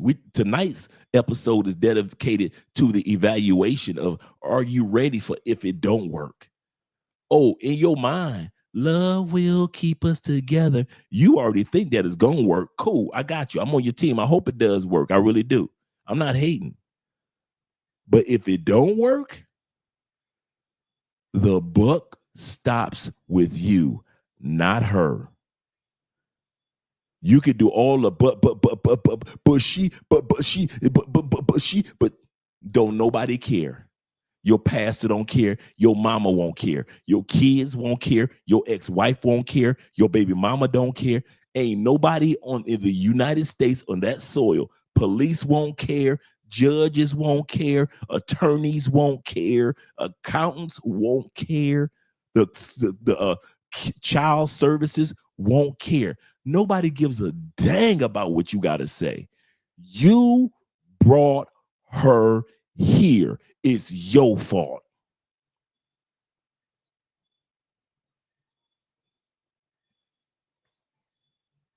Stone me if you must, but point out where I lie. Stone me if you must, but point out where I lie.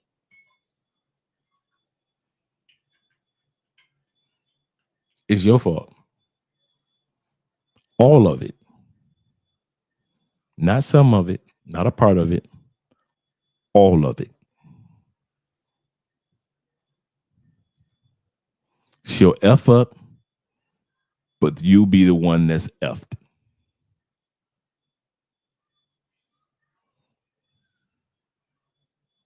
You can't name one person in your family that will comfort you when you brought a foreign woman into that family and you thought nobody in your community was good enough.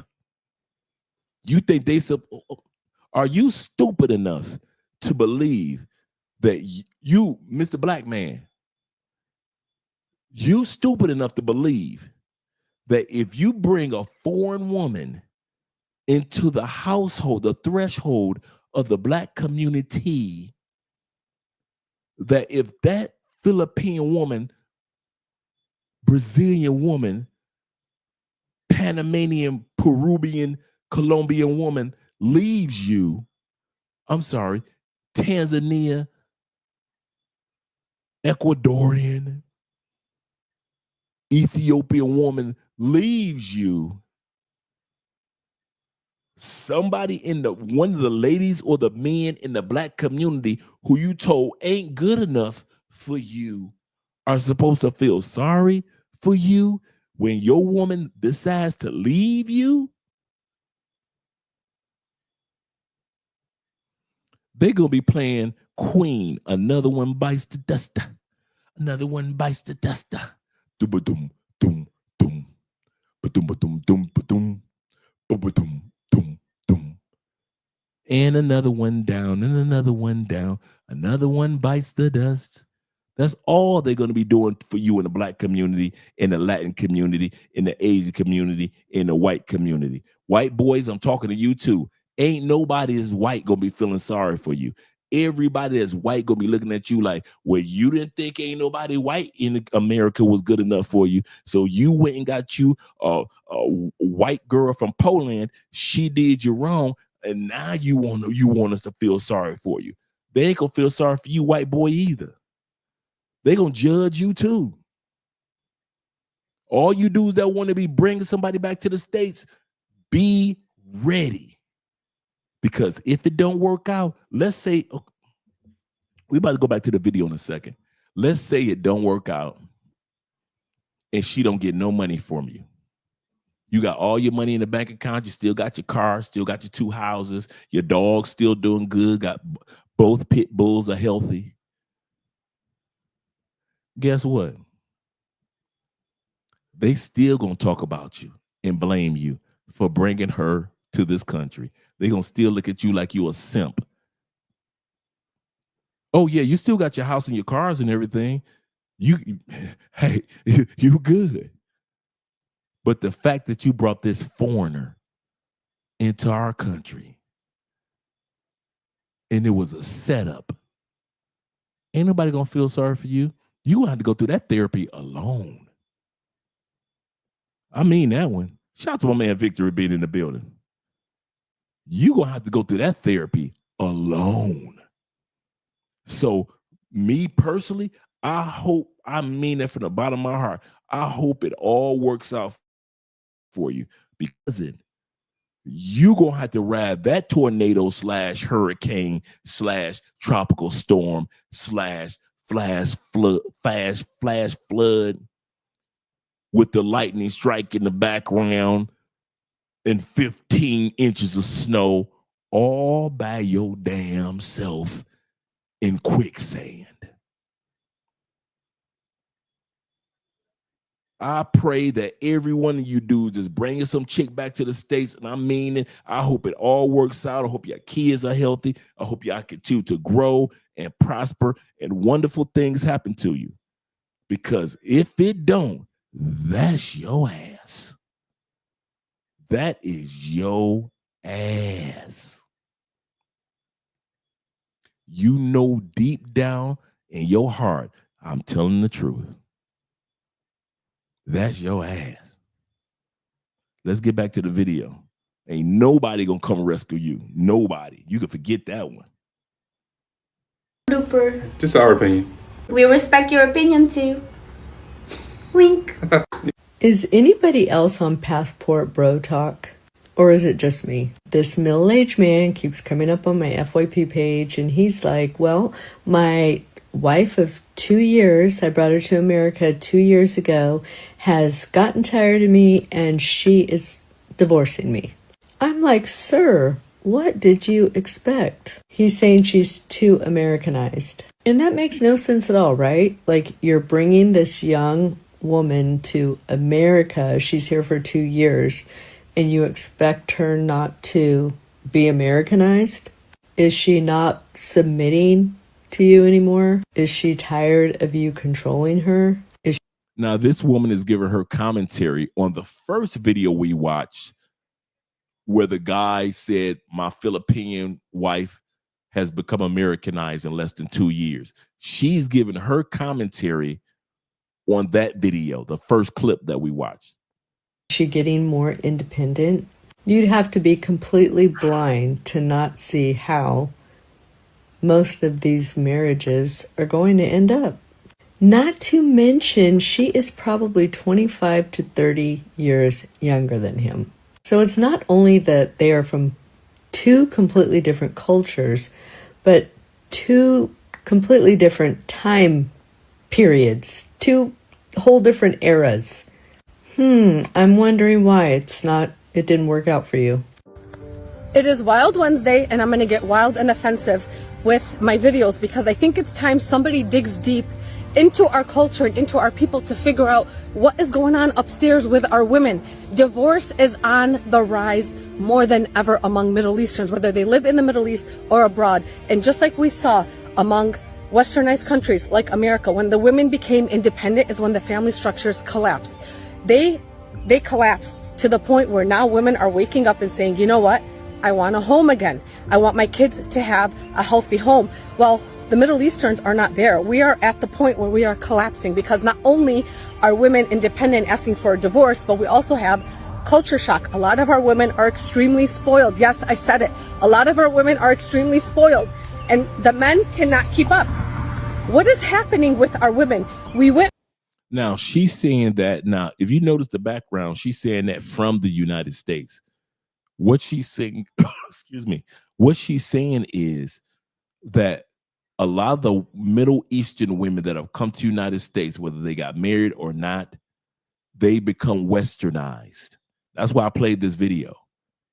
She's like, hey, I'm calling a cry out that there's an emergency among our people because back home, this is not us. We are traditional. We are family people. Through the good, the bad, the ups and the downs, we are family people.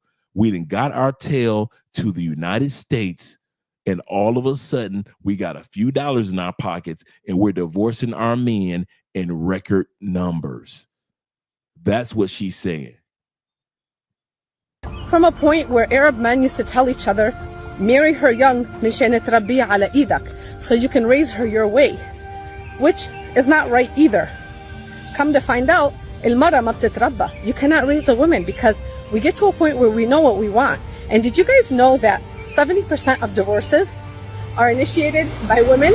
And of those women, 90% of them are college educated. Are they sick of the abuse and they want out because they know they can support themselves? Or do they no longer want to make the sacrifice for their marriage? Let's talk about it. I wanna go to America. I wanna buy Passport Bro clothes content. like Chanel, Oh, these guys. Versace. Chanel, He's so Versace. prime.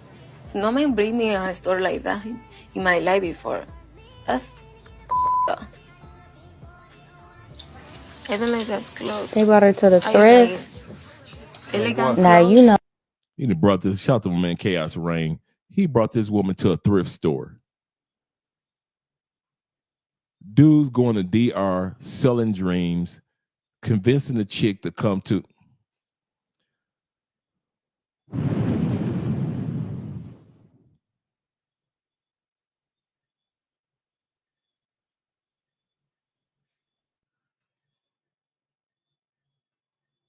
We're going to go back to the video in a second.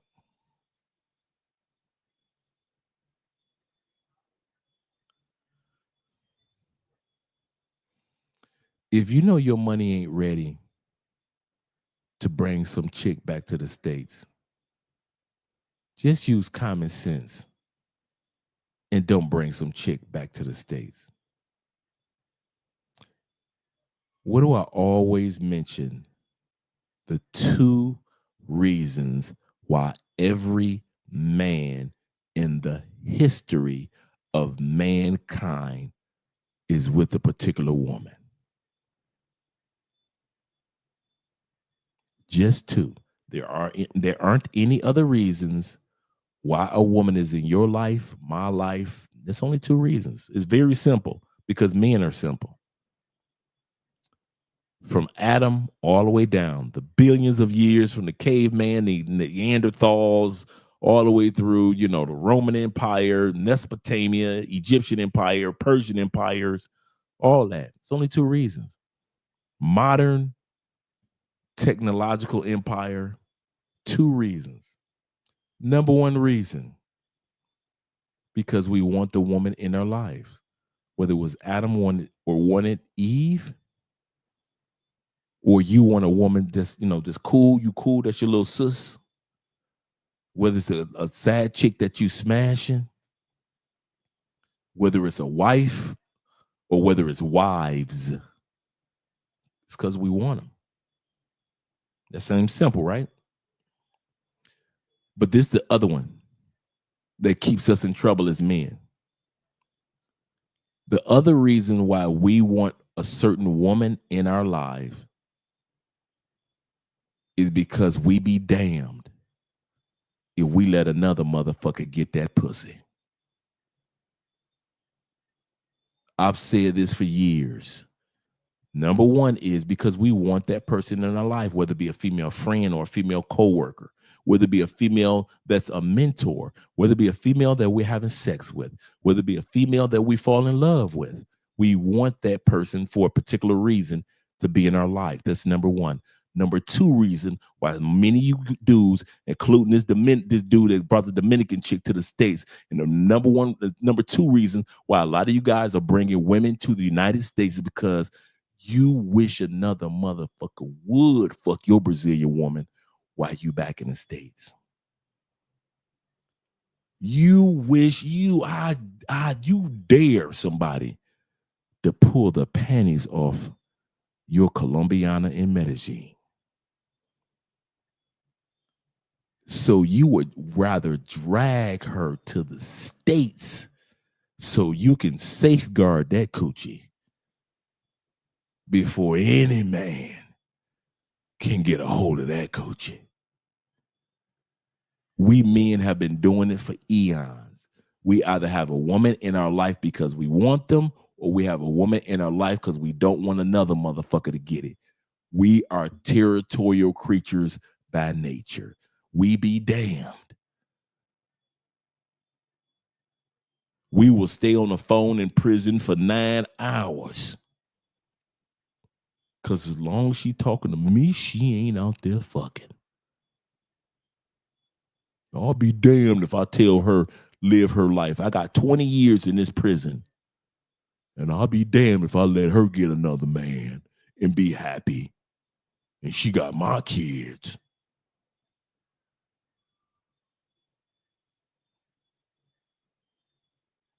Any man that tries to tell me otherwise, he lying to himself. We either want that woman in our life for whatever particular reason, or we don't want that woman to be in somebody else's life for whatever.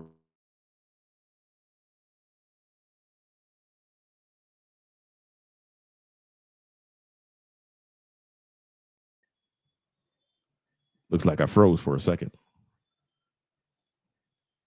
This is No Man said, Brother Dre, the real fact is that if she comes expecting material things, then she's there for the wrong reason. That's true too. You ready for the other part of it? Let's finish this statement off. And you knew it.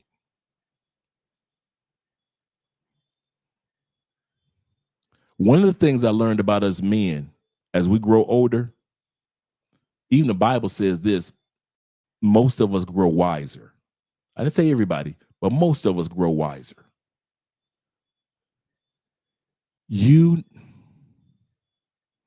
Every part of this video that we've been watching today, y'all ready? Can I be honest? You knew your woman wasn't ish when you tried to bring her to the States. If you think I'm stupid enough to think that you stupid, you stupid. You caught that? If you think that I'm stupid enough to think that you stupid and you didn't know, you must be stupid. I am not stupid enough to think that us men don't know. It's like when women use the excuse of, I was young when I got pregnant and I had 3 kids. I thought he would really love me. You knew Keyshawn from the hood who ain't never had no job but smoke more weed than everybody ain't the right man to have a child by. Ladies. But they will play dumb. Fast forward and reverse it with us men. We can sit back and say, real facts, if she comes expecting material things, then therefore for the wrong reasons. And I'm kind of paraphrasing what you said, but I'm adding on to it. Dudes know. Late in the midnight hour, you know your woman ain't ish. You know you ain't telling us that you got her from the host roll. You ain't telling us that you got that ish off Tinder. You ain't telling us that she ain't never did nothing for you in her home country and she ain't gonna do nothing for you in your country. We always want to glamorize it. We always want to make it seem like, and see, that's the part that me and Andre talk about off camera. Can I be honest with you guys? Andre and I talk about this off camera. We never want to come across as the couple that don't have any issues or problems or challenges or disagreements. We never want to come across like we're just this perfect Hallmark Channel couple. We're a praying couple because we need to pray. We go to church because we need to go to church. We study and we read because we need to read to keep this marriage going. Not saying that we enemies and off camera, everything's falling apart, but you know when you're a good couple, the devil wants to attack you, the world wants to attack you. So what we do is try to prepare ourselves. Do we have days when we agree and days when we disagree? Of course, that's all couples.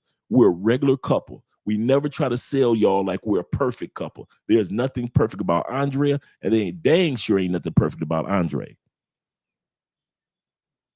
But some you guys try to take it to a whole nother level. We are perfect, and I got the perfect woman. Any dude that says he got the perfect woman, get your popcorn out ready. Get your popcorn ready, fellas, because he about to fall on his damn face. Any of you dudes that try to come on Facebook, Instagram, YouTube with your photos, your videos, as if your relationship is perfect and y'all always agree and y'all ain't never had no disagreements and everybody healthy. Ain't nobody ever caught no cold or nothing. Y'all just healthy in a month. Y'all perfect. Yeah, get your popcorn ready because that couple ain't gonna be together too much longer, and we're gonna watch this car crash. We gonna watch this car accident. Oh yeah, we're gonna watch this accident unfold.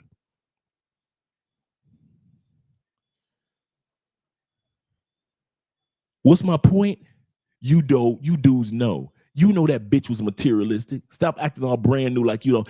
They were materialistic and it's not fake. You knew that bitch wasn't shit.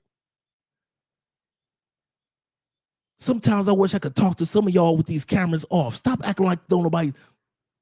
Stop acting like I'm not a grown man and stop acting like you ain't a grown man. Stop acting like the other brothers in the chat is not a grown man. This is the Safe Space channel. Oprah coming next. Once I establish this as a place of truth. Yeah. Oh, yeah. This is a place of truth. Safe space. This is the barbecue and the barbershop combined. We ain't got to lie to each other here. You can go all them other channels and you can lie and say that your Colombiana and your Brazilian woman is perfect. Take your ass over to Razor Ray. All y'all brothers can go over there and shout out to my brother Razor Ray. I appreciate him. But y'all can go over on Razor Ray channel and lie to each other all day long. Y'all can go to all them channels with the brothers in Cartagena. Shout out to them Cartagena brothers. I've been watching them lately. You can go over there. You can lie to yourself all day long. Don't bring your ass here and think you can lie. If I'm sitting up here telling you about all my truths, you think I'm gonna let you get away with lies that you tell you? And I'm a man just like you, and I know what lies you tell yourself. You knew that bitch wasn't shit. You knew it. White boys, you know that fucking Philippine. She became Americanized. Mother, did she not say when the video first started, when we were watching earlier, why did you come with me to America? What did the Philippine girl say? Because I didn't want to work. Your bitch told you that she was lazy as fuck while she was still in the Philippines, and you still brought that bitch to the United States.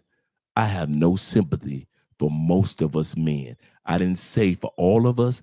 I say for most of us. I have, when you get a certain stage, like when you hit 40, I have no sympathy for your ass. When you hit 40, 43, 45, 46, 61, 72, all that trying to pretend you done had enough pussy in your life that you know who is a good woman and who ain't. You know the good one that you let get away, and you know the raggedy one that you kept hold on to. I'm tired of us men acting like we stupid. So if you think I'm stupid enough to think that you stupid, you must be mother stupid. You know that bitch. When the cameras go off, all them damn Facebook photos, and you put in the passport groups, and you make it seem like y'all, I know that you know late at night when your bitch is sleeping, she ain't shit. How do I know? Because you survived ain't shit women in the past. You survived some good women. I survived some good women. You survived some ain't shit women. I've survived some ain't shit women. So when y'all bring an ain't shit woman to the United States and y'all try to pretend like, oh my God, I did not know she wasn't shit. You knew that bitch wasn't shit.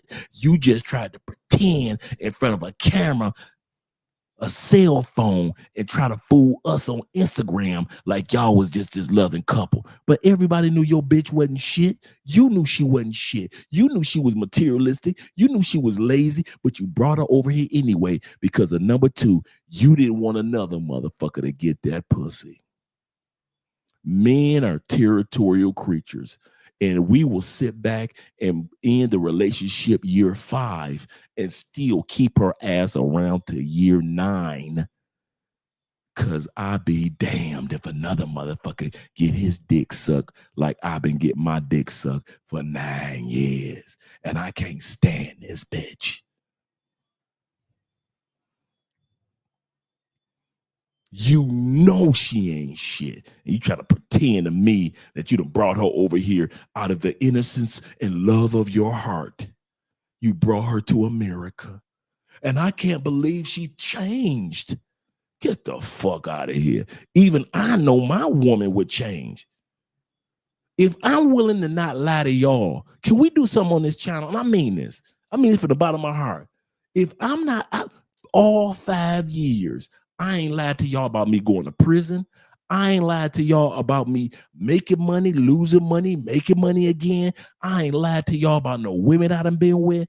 I ain't lied to y'all about nothing. Could y'all do me one favor? I gave y'all 5, and this April will be our 6th year on YouTube.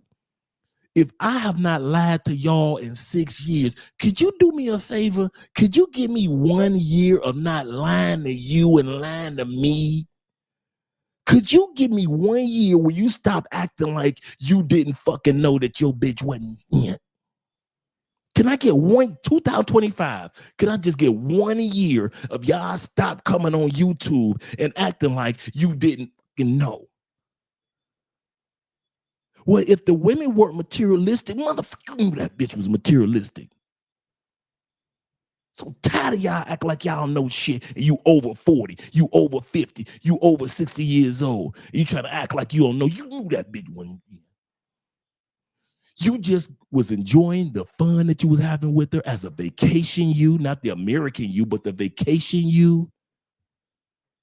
You enjoy all the fun and festivities you had as not as the Canadian you, not as the Australian you or the Poland you. You was having fun as the vacation you. And you knew you met her in Thailand at the fucking bar. You knew she wasn't shit. You want to bring her back to Poland, or you want to bring her back to Turkey, or you want to bring her to Dubai, or you want to bring her to the United States, and you wonder why she still ain't in.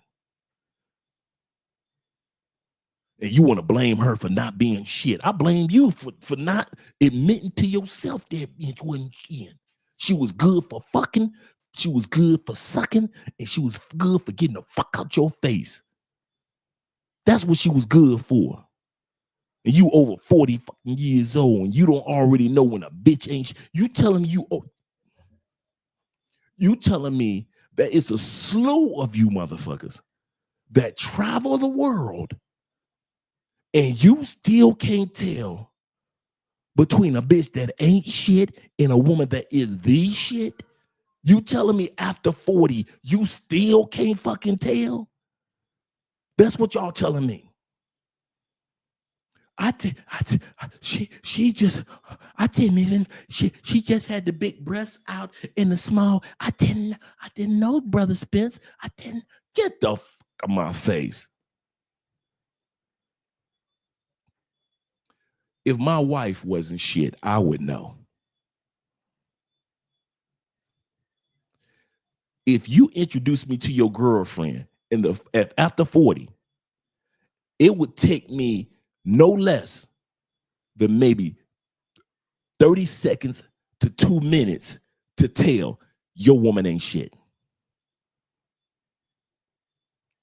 I'm so good. Some of you guys are just like me. You are so old and so experienced in life. You can look at a bitch photo on her motherfucking job, in her scrubs or in a uniform. And at a glance, you can, come on, some of you guys that are like me, put a 1 in the comment section. If you at that stage in life where you can look at a photo, oh, that bitch ain't shit. You don't know, man, I put a 1 my damn self. Put a 1 in the comment section if you are at that stage in life, in life, where you can even look at a photo of a female. Yeah, she ain't shit. I can fuck her. Yeah, she ain't shit. If I don't fuck her, one of my boys can fuck her. I got a couple partners that can fuck her. Yeah, she ain't shit.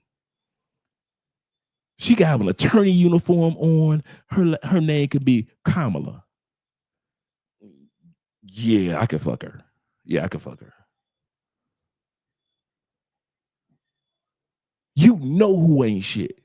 So all you older dudes that get done in by these young ass girls that's 25 years old and they coming from these small ass village towns and these women barely understand what the fuck is going on in the world. I ain't saying barely know English or barely have an education. I say barely understand what's going on in the world. She 26, 27 years old. She don't know shit.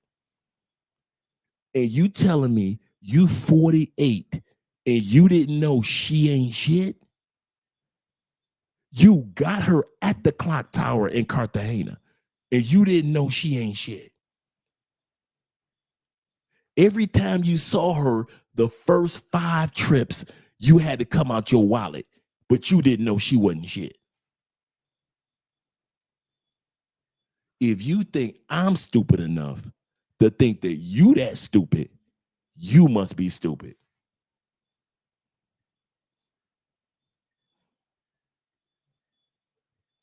I'm old enough now and experienced enough now and fucked enough now to glance. I can glance across a room in a church, in a mosque. I can glance across if a mother female had the whole Middle Eastern outfit on. I can look in that bitch eyes and tell, yeah, she ain't shit. I don't even need the whole body. I don't need the whole contour. I don't even need the silhouette. She could be sitting down. I could just glance at her. Yeah, that bitch ain't shit. How do you know my wife is not shit? Bruh, your wife ain't shit. Bet you 500 I can fuck her. You would never be able to have my wife. Bruh, your wife ain't shit. Just because we wife them don't mean that they the shit. Some of us men have a tendency of thinking love will keep us together. We put the blinders on, the rose-colored glasses, and we still put a ring on it. There are many of us that marry women that ain't shit, even though we know she ain't shit.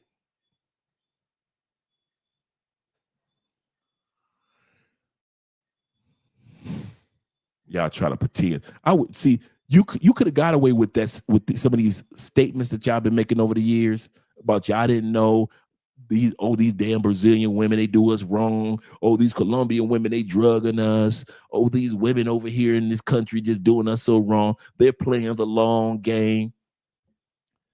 Your ass know that bitch playing the long game. I'm tired of y'all acting like y'all don't know that these women playing the long game in these other countries too.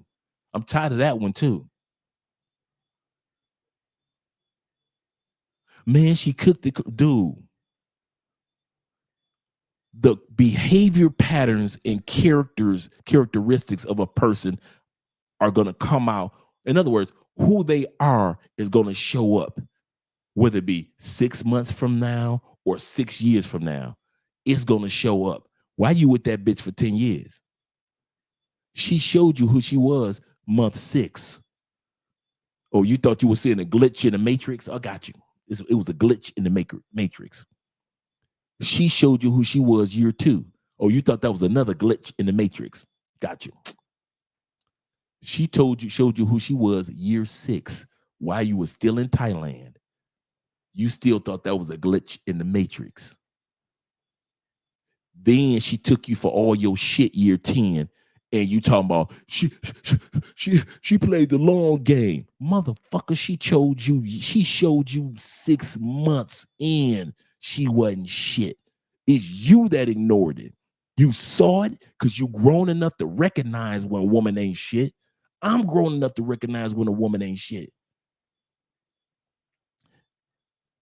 It's excuse me. As soon as you saw that she wasn't shit, you decided to ignore it because if you let her go, you thought she would be with somebody else. So you feeling like, damn, I can't let this one go. Not this one.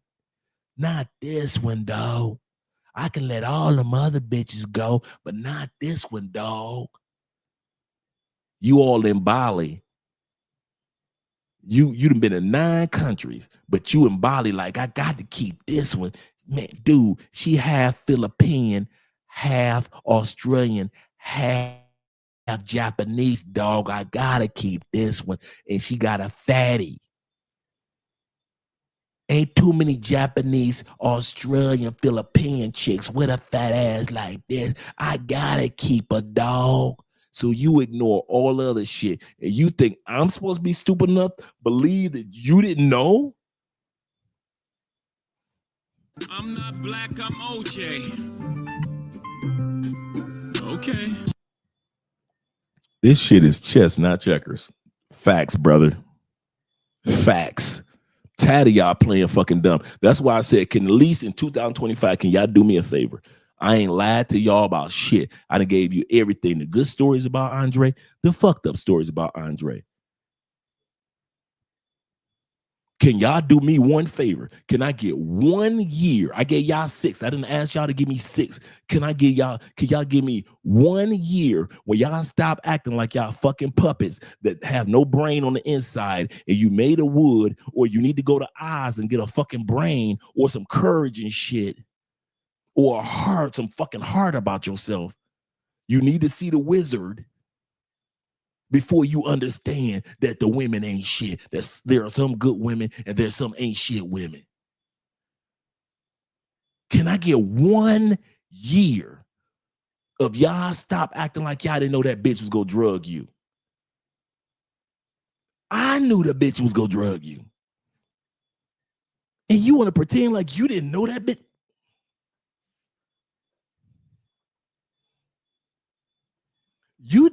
You trying to pretend like you didn't know you was gonna crash out in Cartagena.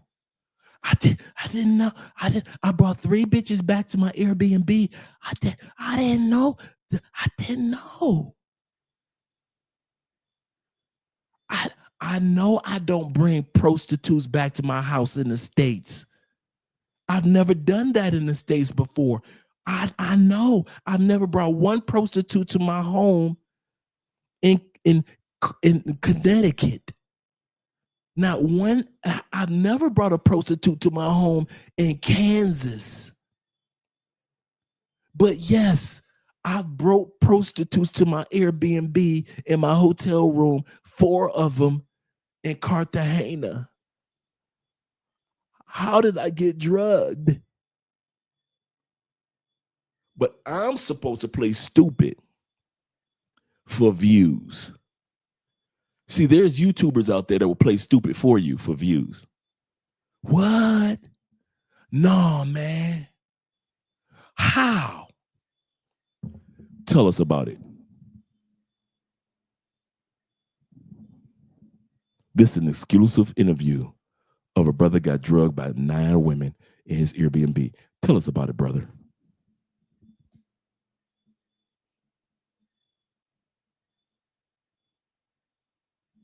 Damn. Well, at least you made it. I ain't that brother. I'm sorry. I'm tired of y'all lying to me. I'm tired of y'all lying to me. Because I'm tired of y'all lying to your damn self. Because before you tell me that barefaced ass lie that y'all don't know, you got to tell that lie to yourself. If I ain't sitting up here on this camera every other day, I ain't lying to you. I ain't selling you no fake ass dream. You think I'm supposed to sit back and tell you the truth about me, but then I'm supposed to sit back and let you sugarcoat shit to me? I'm not black, I'm OJ. Let's go back to the video. Okay. Let's go back and finish the video. Oh, I like to thrift, but if I was promised a different type of vintage, I'd be upset. Y'all went to these other countries because the women were different, bro. Seemed like they all like nice stuff. The truth about American women versus foreign women. If you think you finna get on a plane and go somewhere else and the women will just automatically be better for you, you are delusional. Female nature is universal. The same games women play in America, they play it in Europe. The New York happens in Brazil. I don't care where you go. You cannot escape the fact that you are average in America and you want to go somewhere else and think the women will treat you better. Women want the highest value guy they can get every single place on the planet. They just look different. Just chilling out here in the province, guys. Good morning, by the way. One of my good friends here on TikTok, I am Just Bills. He brought up a great point, and I've mentioned this in my YouTube videos before.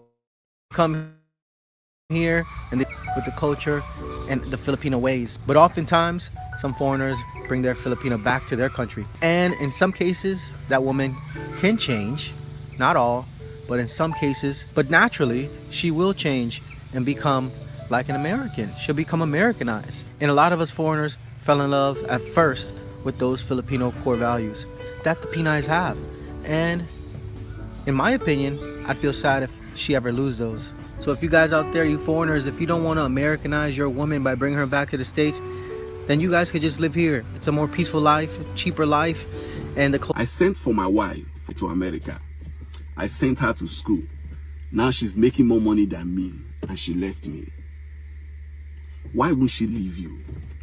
When that marriage was built on lies. Listen, a marriage built on lies doesn't last. You get to the point now. What did you tell this girl when you met her back home? You told her you were rich. You live in a big mansion back home. You drive a big car. Now she came to America. The reality is different. Listen, every human being has a purpose. When you met this girl, you meet her purpose. That's why she decided to marry you. Now she's in America. The reality is different. Bro, you are no longer her purpose. You are no longer the picture she pictured in her head. Because you are no longer the picture she pictured. She's not going to feature in your future. You get to the point now. Some of you lie too much. Jesus. You are a gate man in America.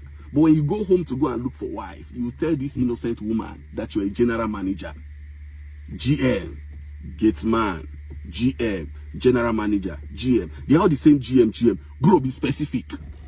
If you are a gate man, let her know you are a gate man. Let her decide if she wants to marry you. Fine. Or if she doesn't want to marry you, let her stay. Simple as ABCD.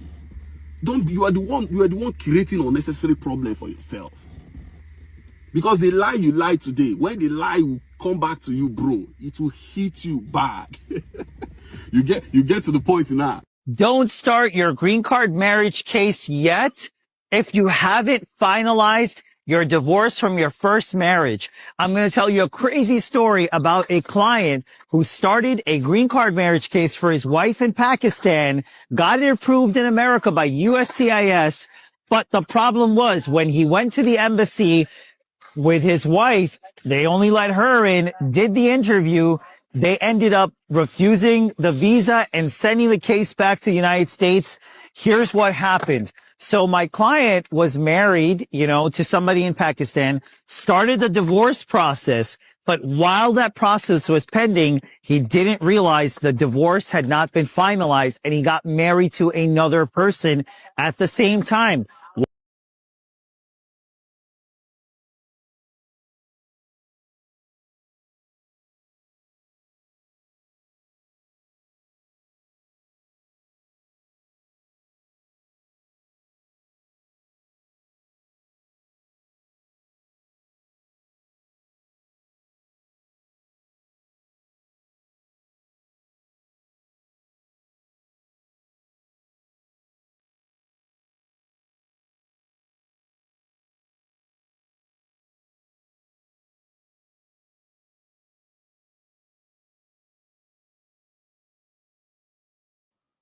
Thanks for letting me know, guys. I don't know why I was coughing. That's why I muted myself.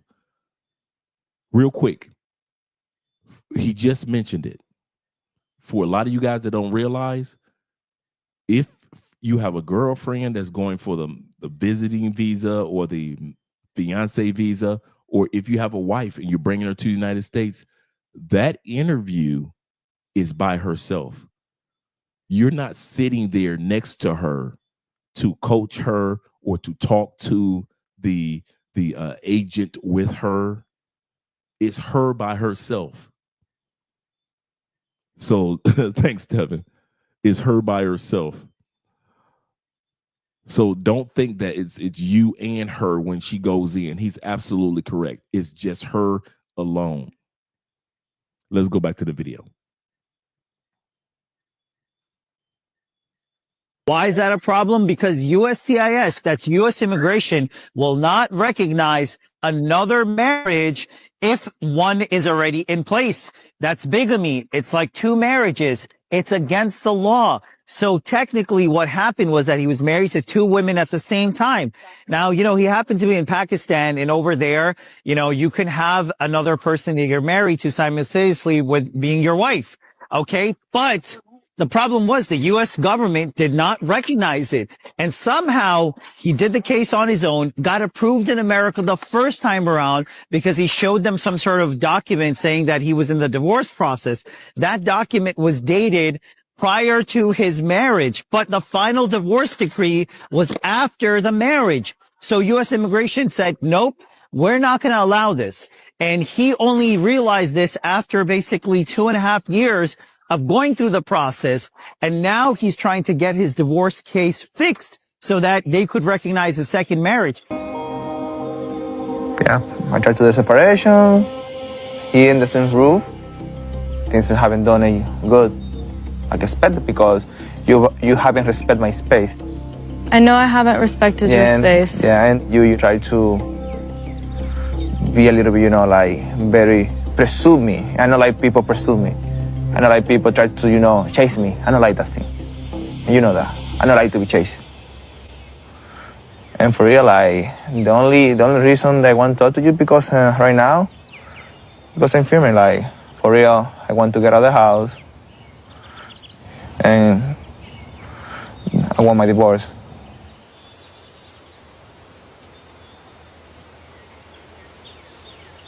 All right, so guys, you got to know this if you're going to have a woman come to America from Colombia. But as you know, I live in Colombia. Don't do it. Do not do it. Do not bring her back to the States. Don't do it. What she's going to do is she's going to get hit by the hive mind of the women in the States, and I'm not saying all of them, and then she's going to take everything from you. You got to understand, in the States, they have an incentive to break the contract. Do you understand that? That means they can walk away at any time and take everything from you, and you're literally walking them to the front door of that. Hello, beautiful kings and queens. Hello and welcome. Today, I want to speak to my African fellas. If you're African, you're a man, get in here. I need to talk to you. So this is especially for those men who want to go back home to bring a woman to the States, Canada, UK, wherever part of the world you're bringing a woman to. I need to talk to you. If you've already done it, you're planning on doing it, you're in the process of doing it, I need to speak to you directly right here, right now. So I've been seeing on Facebook a lot of videos going around with people who are saying, men mostly, warning other men not to bring their wives, their girlfriends to the United States, the UK, Canada, where have you. So I found this interesting and it caught my attention because this is something that's been going on for many years. And this is something that people talk about all the time. But I have a different perspective when it comes to this specific conversation. This is right up my alley because I host a dating show, an international singles dating show. So this is why it's important for me to talk about this. Now, if you're a man who is looking to bring a woman from back home, you need to hear this conversation right now. One of the things that catches my attention when people start to talk about bringing a woman from back home and their experiences and why it is a bad idea. One of the things that catches my attention is this. A lot of the times, the men feel a level of entitlement over the woman. They feel like the women are obligated for some reason. They're obligated to stay with them. They're obligated to have a certain level, a different level of loyalty towards them. They feel like they owe them. They feel like these women owe them because they brought them from whatever country they brought them from. Now, I'm going to start with this. If you are getting married, doesn't matter what part of the world you found your partner in. Doesn't matter if you found them in your backyard, okay? There is no guarantee that your marriage is going to last a lifetime. Let me break that to you. Your marriage, there is just no guarantee that your marriage is going to last a lifetime. And before she goes any further, do realize she's 100% correct.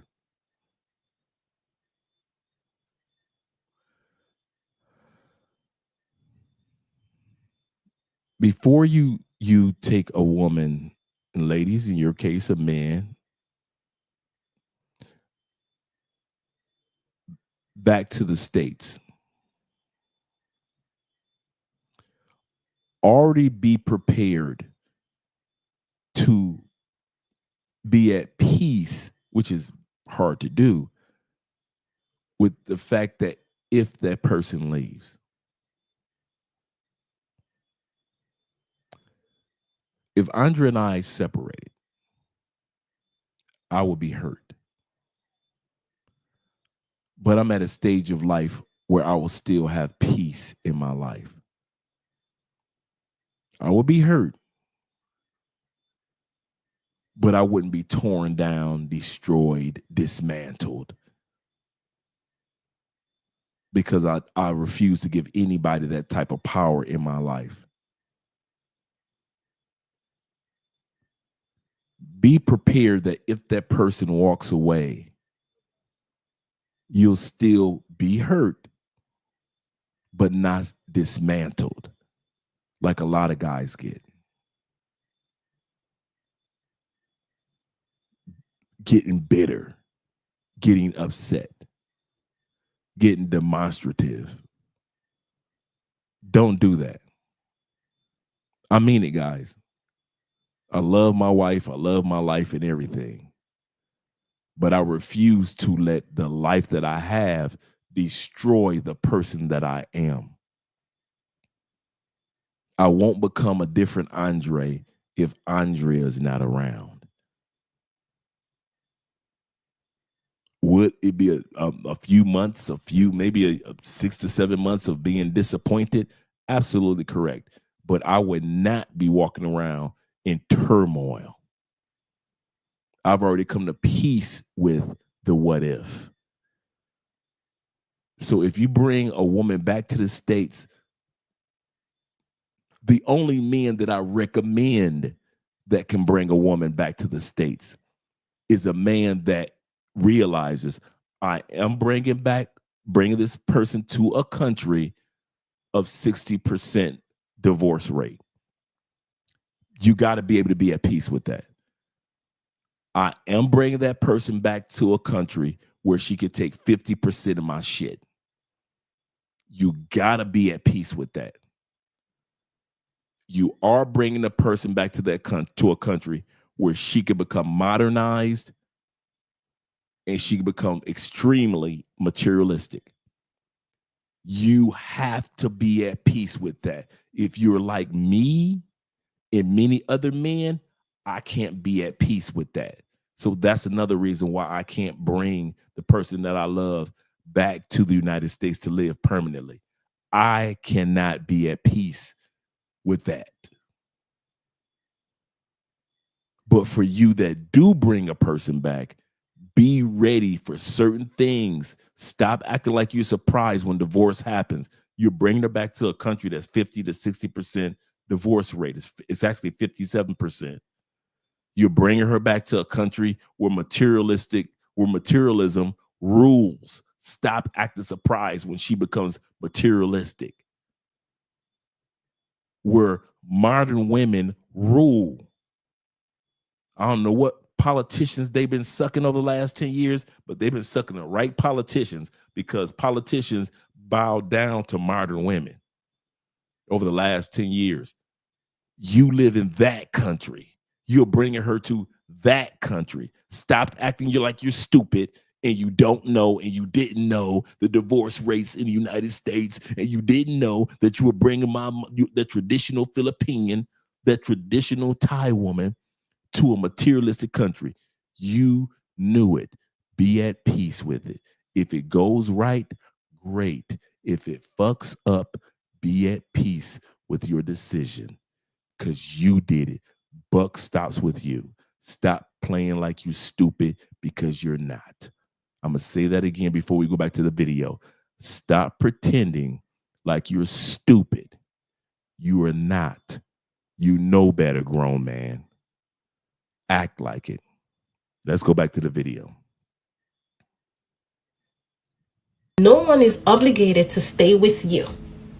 Period. No one is obligated to stay together in a relationship that they do not feel that they belong in anymore. No one is obligated to stay for whatever reason. Okay? That's a personal choice. Now, again, the first thing that catches my attention is the fact that these men feel that these women owe them. And because they brought them from whatever country they brought them from, they've invested in them. I need you to understand something.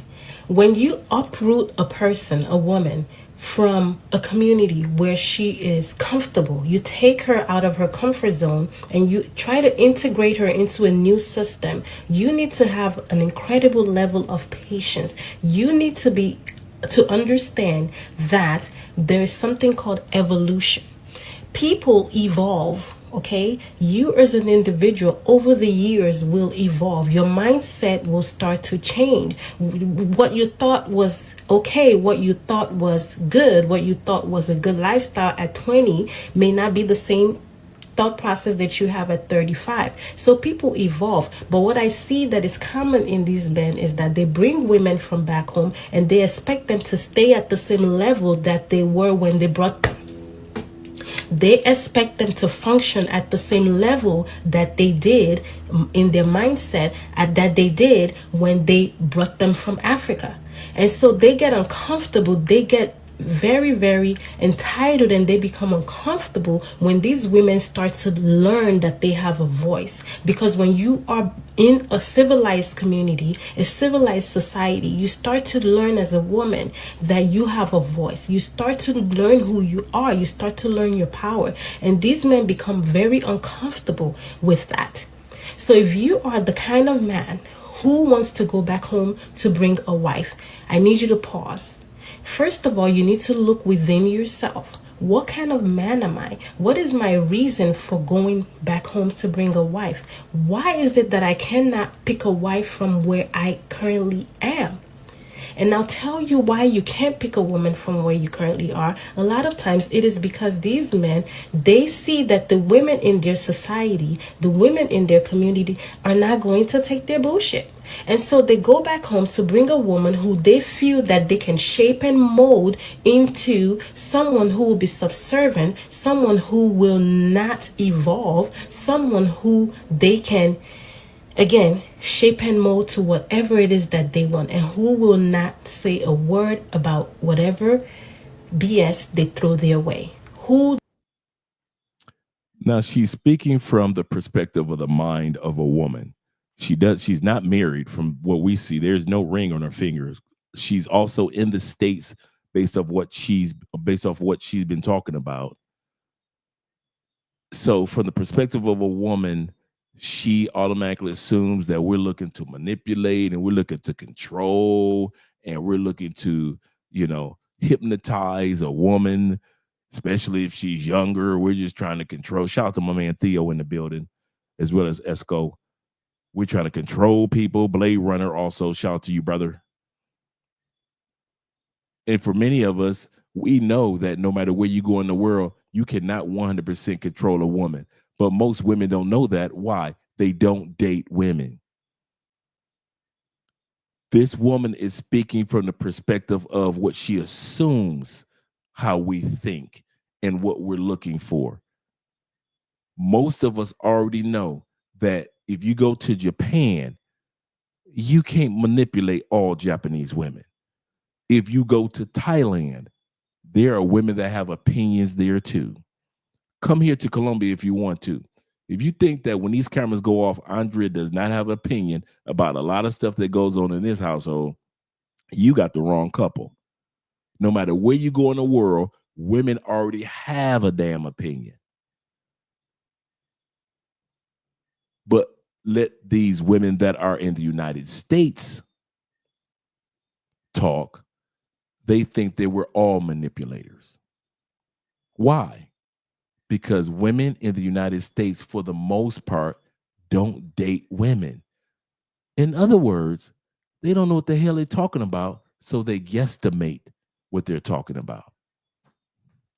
And here's the last thing I'm going to say. The reason why they say that we try to manipulate, you ready? Because that's what most women in the United States do to us.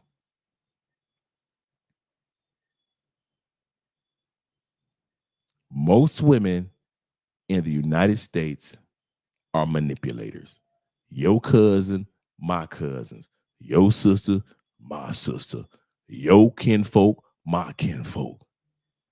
Your female coworkers, my female coworkers I once had, are manipulators. They've been like that since they were cute little girls, and they are all the way like that until the day that they die. They will always be manipulators. Even grandma does that. I guess y'all don't love me no more because y'all seem not to call me. Y'all used to call me all the time. You just don't love your grandma. I guess I brought y'all into this world and I gave y'all birth. Your mama do it. Well, I brought you in this world. If it was for me, you wouldn't be making all that money. You telling me that you can't just call your mama. You can't even come visit your mama.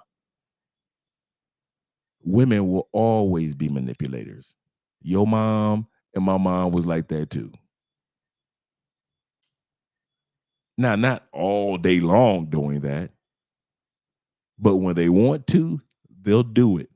This is why they think we think like that. They think that nobody can fall in love with you. There is no way in hell somebody can fall in love with you. You're 58 years old. How the hell somebody gonna fall in love with you and you 43? You think somebody gonna fall in love with your 47-year-old ass? You know why they say that? Because nobody wants them at 43, 47, 51. So they assume because nobody wants them other than intimacy, they think nobody will want us other than money. Women, for the most part, don't date women. They only assume what they hear or notice about us when we are dating or marrying women. Because they think we will behave the way that they behave. Now, notice, I'm not saying that every man is perfect and men are flawless and we don't do no crazy stuff either. Yes, we do. But a lot of women assume that we act like them, and many of us don't. Vic said, I'm glad I got sons, not daughters. Let's finish off this video. Does not have a voice, and they fail to realize that people, it is normal. Change is constant. People are going to change. People are going to learn. They're going to their mental state, and their mental capacity starts to evolve. It starts to form and shape based on the society that they're in. And so you get upset as a man, you feel entitled, you become disappointed when your woman that you brought from back home starts to have a different type of mindset. What did you expect? I'm asking you, what did you expect? That's a good point. You can't deny that point that she just made. A lot of you guys bring women back to the United States with the audacity to think that she'll never change. My wife just passed 30 years old, right? She's 30 years old right now. Did you think I was stupid enough to think that Andrea would still be the same way that she, or the same thought patterns and the same desires that she had at 23, 24 when we met? Wait a minute. Do you really think that I'm stupid enough to believe that my wife is going to think the same way at 43 that she thinks at 30? Some of you dudes actually believe that women are not supposed to evolve, that they're just supposed to be the same way, and they're supposed to be just traditional, and that's cool with traditional. I have no problem with that. But women evolve, embrace it. This is the other part that I'm tired of men playing stupid about. We always want to play stupid as if, I can't believe she changed. Dude, your problem would be if she doesn't evolve. If you met her as a party girl and she's still a party girl at 43, you got problems. If you met her as a party girl at 23 and she's still a party girl at 43, you got problems. You better hope she evolves. You better pray she goes through evolution. But the problem is, you take her back to the States, the evolution might be an evolution that you might not agree with. That's the problem. A lot of us love to play stupid and act like women ain't gonna grow. Like their mental capacity and their experiences and their, the whole electrical currents going through their brains will not have caused them to evolve as women. Oh, what the hell y'all thinking? There is no way in the world I'm about to sit up here and pretend like my wife, she's the same person she was at 23. No, the hell she ain't. No. And I'm not saying that in a negative way. I'm saying that she's growing and growing and growing, evolving her womanhood. just like we do with our manhood. But we as men who take these women back to the States want to pretend like she's supposed to be how she was in Thailand. Bruh, please. She's supposed to be like she was in Tanzania. Right. When we were in Sao Paulo, this how she's supposed to be. She was like this in Brazil. Why is she not like that now? Because she evolves. She's a human and evolution takes place. You wanted her to be, see, you got a choice in what country she's going to evolve in. She can either evolve in a country around the mature women of her community that can help her in her evolution into her womanhood as she grows into her 30s and 40s. You can have her there in that community that will help her be the woman that you want to enjoy for the rest of your life.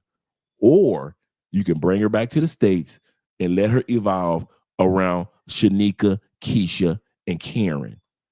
And when your woman become a Karen or a Keisha, don't be surprised. She gonna evolve. It's just up to you where she's gonna evolve. And when it happens, don't act like a little bitch and pretend like you didn't know. You brought her to the States around Karens and Keishas. You brought the woman that you love. You said you love this woman. And you brought her back into a community of millions of Karens and millions of Keishas. And you didn't think your woman was going to ever become a Keisha or a Ke. Let's finish this video. The more I get more upset about thinking about how stupid we pretend to be as men. I swear we the dumbest. I swear we pretend to be the dumbest motherfuckers on the planet. We pretend as if I didn't know. Negro, you knew. You knew. You might not say anything to us off camera, but you knew. Why? I saw your bitch and I knew. If I glance at your woman on a photo that you sent me, and I can look in her eyes and I can tell from her eyes, her looks, her attire, her clothing, how she stands, because I'm old enough and I've experienced enough with women just like you, many of you men have. If I can look and I can tell your woman ain't shit from a photo, how the hell you can't tell you and I the same age and you fucking her? How am I able to tell you, oh, she ain't shit? I ain't never touched your woman, ain't never spoke to your woman. You just sent me a photo. And I can tell you from a glance. And a lot of you dudes are like that. You'll see a dude on Facebook. Come on, guys, let's be real. We'll see a dude on Facebook. Happy New Year. And he'll be cut up with 2 or 3 Dominican chicks. You be like, yeah, that ain't none of them shit. You ain't never met them a day in your life, but you can tell. But you telling me you the guy that's in the photo with the Dominican chicks, you don't know they ain't shit? So you don't know, and you sleeping with them, you giving money to them, you drinking and eating and hanging out with them, but you don't know they ain't shit. But I can look at a photo that you sent me, and I can tell you all 3 of them bitches ain't shit.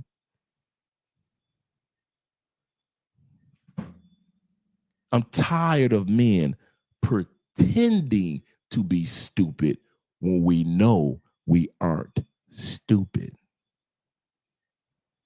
We just pretend to be stupid just to keep the pussy around. Okay, if I'm lying, let them Dominican chicks stop fucking you and see how fast you'll get rid of them. Oh, if I'm lying, that chick that you got in the Philippines, let her stop fucking you. Let her stop fucking you. See how fast you get rid of her, since she the shit. You ain't taking her to no counseling. You ain't taking her to no pastor to see what's going on. Maybe we can make this marriage work. You ain't doing none of that. Soon as she act like she ain't fucking, you getting rid of her ass with the swiftness. But you want me to be dumb enough to believe that she the shit. But you willing to get rid of her ass if she just act like she don't want to give you that pussy no more. All right. Like he said, no way in hell would I even begin or will I ever bring a foreign woman back to the States. Like Lex said, shout to you, brother.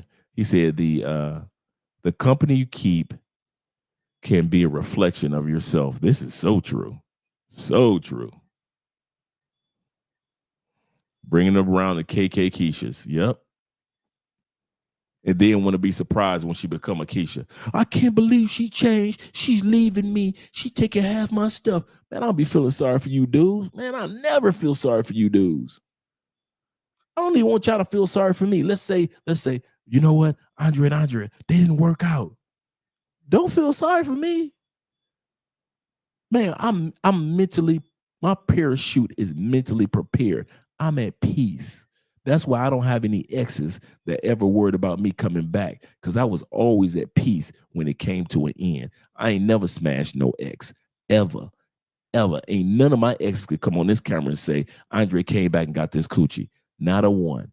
Why? When it was over, it was over. That stage was that stage. Was I sad? Yeah, but I made it through. And one of the ways I made it through is I wasn't one of them dudes to keep on chasing the chick down that it was over with. I was done. They were done. And wasn't nobody reaching out to nobody ever again. I ain't had no exes when I was single that I was still texting and reaching out to. Hey, baby, how you doing? Fuck them bitches. I was done. Oh, why waste my... And I'm happy for them. I am happy for them. I had no evil breakups, none of that. Nobody was cussing and fussing and throwing stuff across the room. I've never experienced that stupid stuff. No.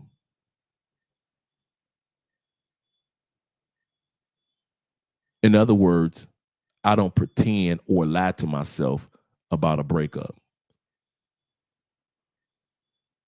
And I don't lie to myself if a woman is a good woman or if a woman just trash. Or in other words, she just good for fucking. We're too busy, passport bros and blue book gentlemen, we're too busy booing up women that ain't worth booing. Every once in a while, we see us throw some pictures out there and we like, that's a quality female. It'd be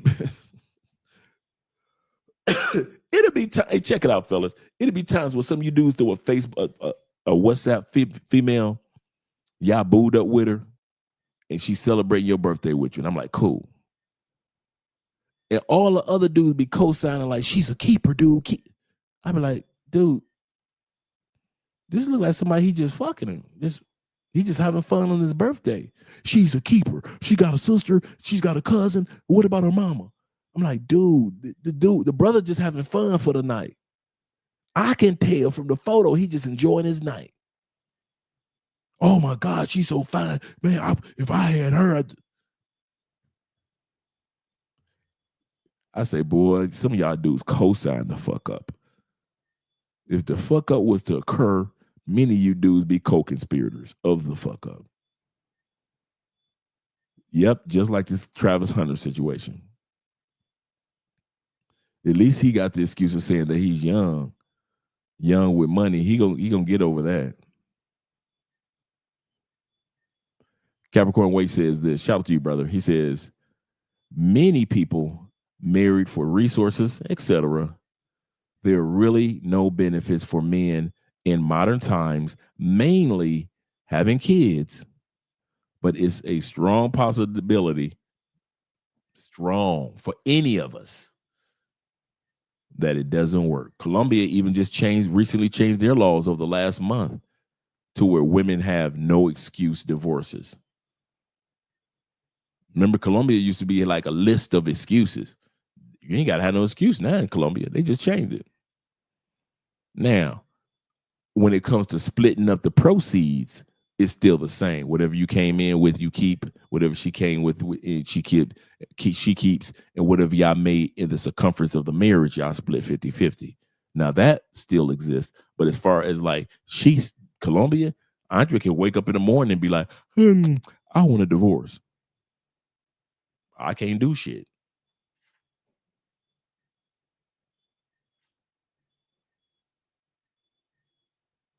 Those are the laws of the land. These countries know what they're doing when it comes to bruh, I think there's a reason why they're fighting so hard to destroy families around the world. It is not coincidental that the United States family unit is tore the fuck down. Families in China tore down. Japan tore the fuck down. Females can't get no dick in Japan for nothing. It's no coincidence that African women, all 54 continents, are going through the blues when it comes to finding a man too. I don't think none of this is coincidental. I think this is part of a system that we don't know what's going on. I think it's all about making money. I think that it's some futuristic Logan's Run shit. Shout out to all you guys that's old as me that remember the television show on CBS. I think it's CBS or NBC, Logan's Run. Straight from the Marvel comic books. I think it's some futuristic Logan's Run shit that they got planned for us 50, 60 years down the line, to where, like, on some Matrix shit, they won't even need us to procreate. They'll just create us in a lab, and that'll be it. And we'll be comfortable as a species created in a lab, just like the movie The Matrix. I'm serious. I think they're working hard to separate us all on purpose. It's not coincidental that this is going on a global scale.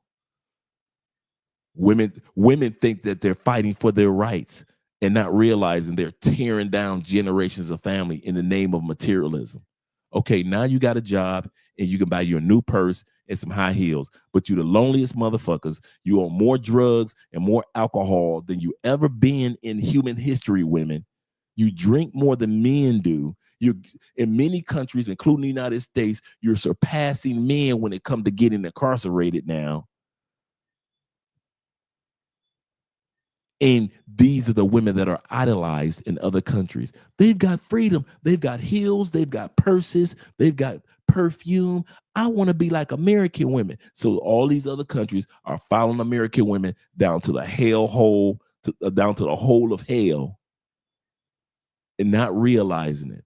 And I think it's a global plan. I can't put my finger on it yet, but I'm noticing it's not coincidental. That's the only part that I can go with this conspiracy so far. It's not coincidental that women in countries on the other side of the planet are going through the same thing. Just like the woman we just watched a few minutes ago that's from the Middle East. And she said women in the Middle East are divorcing their husbands in record numbers. I do not think it's a freaking coincidence, especially when you know second marriages only last like 85% of the time. They fail. They freaking fail. So I don't think that is coincidental, man. I think it's something they're setting up out there. I just can't put my finger on it. I just can't put my finger on it. And we can call it feminism, or we can call it materialism, we can call it this. I think, man, yeah, it's like a modern Adam and Eve, yeah. I think they're working hard behind the scenes to separate us on purpose. We as human beings have never been perfect around each other, but yet we made it work. Now, that's right, ladies. Fight for your rights. Go ahead, fight for them. Y'all gonna end up being baby mamas and jump offs.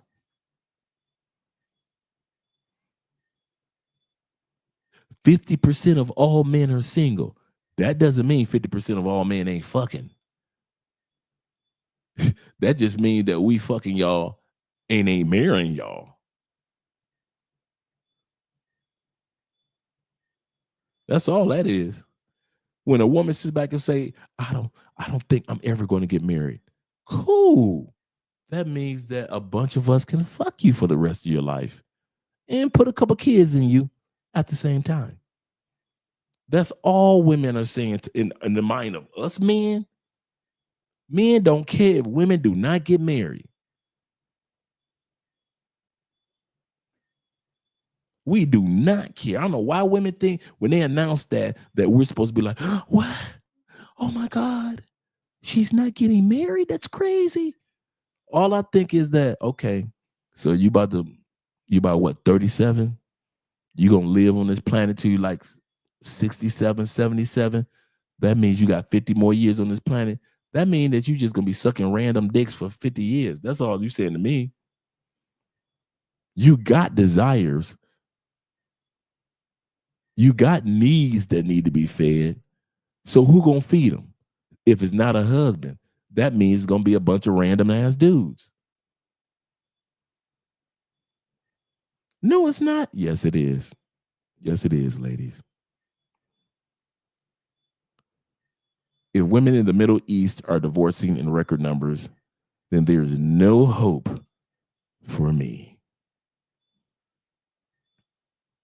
Yeah, you guys weren't here when we looked at it earlier. I hope you guys were here, but let's go back to finish off this video. Get you guys out. And if you're a kind of man who cannot grasp the fact that a woman from any part of the world, a person from any part of the world is going to experience changes in their mindset, in the way that they think. The core may still remain the same, but there's certain things that will begin to change. The passport bros who are fed up from the feminists and so on and whatever, American women, they want more traditional women and so forth. So this is again a very, very American short-sighted thinking. They think if I get a passport and I go over to the Philippines or Thailand or wherever, and I marry a more traditional woman, I've solved my problem. But the problem is you bring her back. Yep. You bring her right back to America. And but not just that, but within months she's going to be exactly like what you are trying to avoid. You think she's going to stay traditional when she's not in her own society? She's in your society now. And you can't support her. There's a reason why women aren't traditional anymore, because they can't afford to be traditional anymore. Most women aren't in the workplace because of feminism. They're in the workplace for financial survival. I mean, I had a video, an old video from the Qawamun days where I was reacting to the Kevin Samuels. Okay, before he gets to ramble off about Kevin, I call bullshit.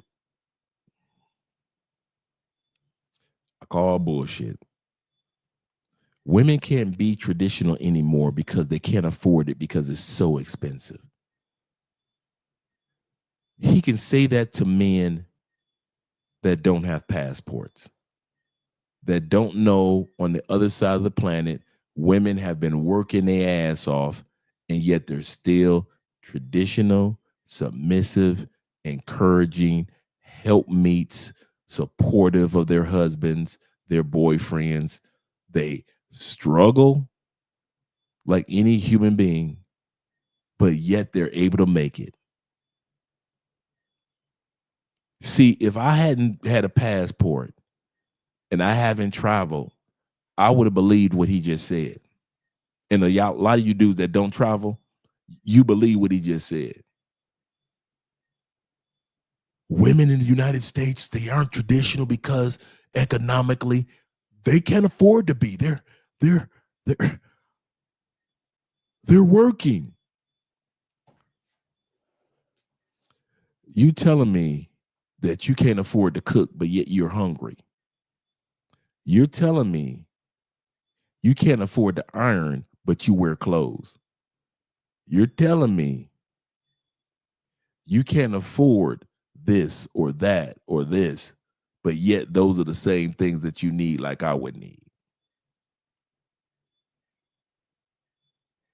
Women come home and they're tired from work, and that same woman still got to cook for herself. The reason why they're not traditional, dude, let's say Andrea was working full-time outside the house. She came home. She living by herself, got her own place, everything. Guess what Andrea's got to do when she gets home from work if she's hungry? She still got to cook. I show up. Hey, what you doing, Andrea? Nothing. I'm just cooking me something.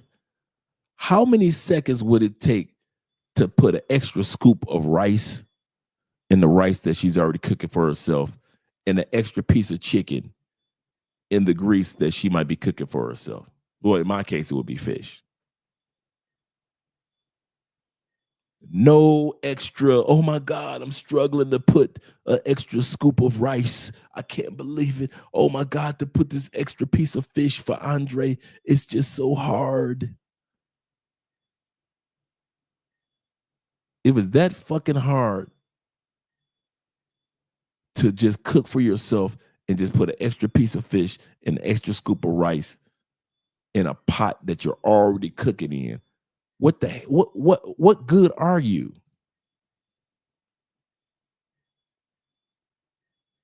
When these dudes sit back and simply come up with all these lame ass excuses for women, and you go to other countries and women are doing the same thing. They're going to school, they got careers, they're taking care of this, they're taking care of that, and yet they're still able to take care of a damn family. And American women and westernized women are sitting back complaining as if, oh my God, I can't do it. It's so hard to put an extra piece of cheese on some eggs for my husband, even though I'm already cooking eggs.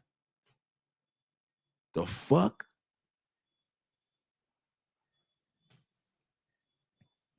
Yeah. And this is the other part. Women think they're losing out. I mean, that we're losing out. They really think that they got the upper hand and we're losing, not realizing everything that a woman can do other than having kids can be purchased by most men on the planet. The average Colombian dude can at least afford to buy him some pussy, I'll say once or twice a month. He can go, and if his woman leaves him, I don't want to be with you no more, cool. I go to a brothel. I could order my food to be delivered by the time I get off work. I can hire a maid to come up and clean the house, iron my clothes. Everything that most women complain about not doing, they don't even realize that that shit can be purchased. Most men have enough money, because it don't take much in most countries, to afford to buy some coochie, get them a maid, get them a cook, and he can still make money.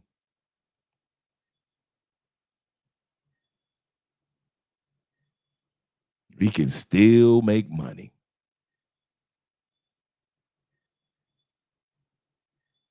Without the headaches.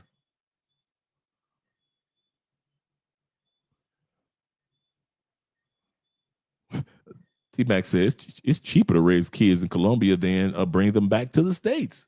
Facts. And I'm not hating, I love being married. Ups, downs, ins, outs. But when women sit back and say, well, we're not getting married and we're going to set, cool. Money, men are so used to making money. We like, okay, the money that I would have spent on you on a date, now I spent at a brothel and with a maid. I got a maid to come clean the house and take care of everything. I hired a cook, and I got somebody that has sex with me I'm paying for. And I just used the money that I normally would have used going out on dates and trips and all that other stuff.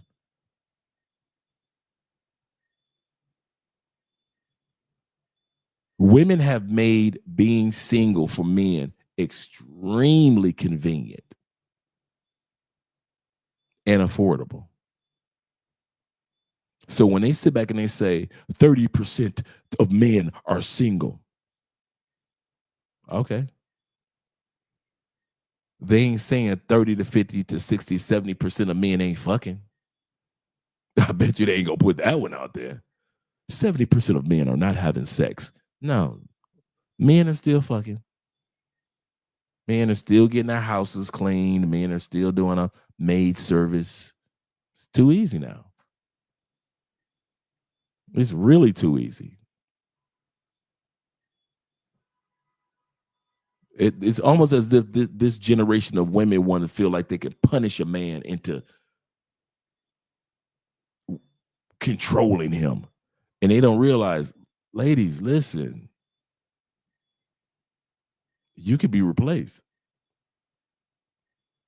You've helped set up a society in which you can be replaced.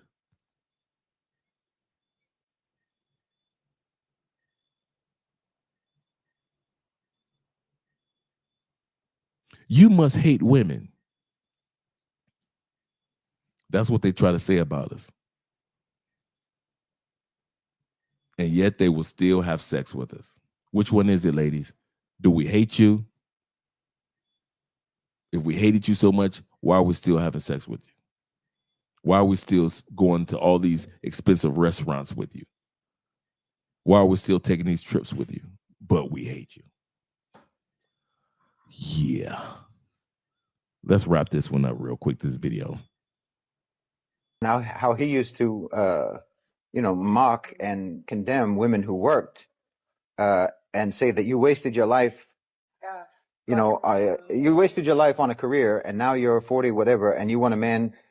You have unrealistic expectations of a man who's making $100,000 a year, 6 or 7 figure income, but you don't bring anything to the table that he wants, because all you did was work. Be in the workplace, and you worked, and you have nothing to offer him.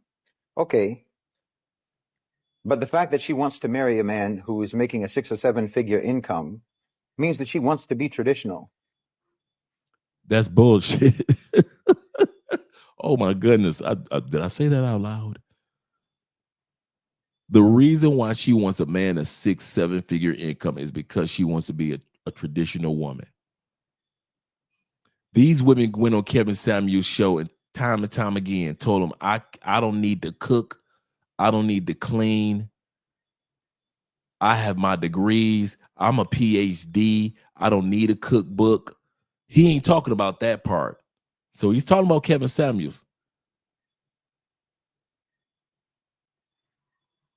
The reason why they want a 6-figure man, no. These women want a 6-figure man so they can drain your bank account in the marriage and drain your bank account as they walk out of the marriage. Who the hell is he talking to? Who does he think he's talking to?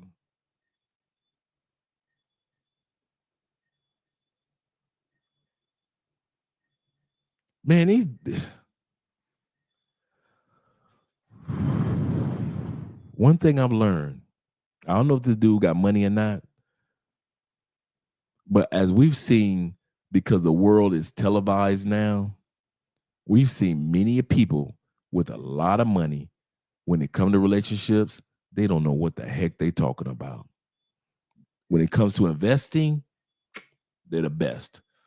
When it comes to creating, they're the best. Being grandiloquent with their vernacular, they're the best. Understanding relationship dynamics, they don't know what the hell they're talking about. And they think because they're successful here, they know what they're talking about.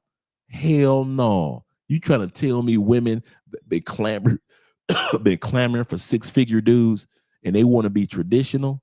Get the fuck out of here.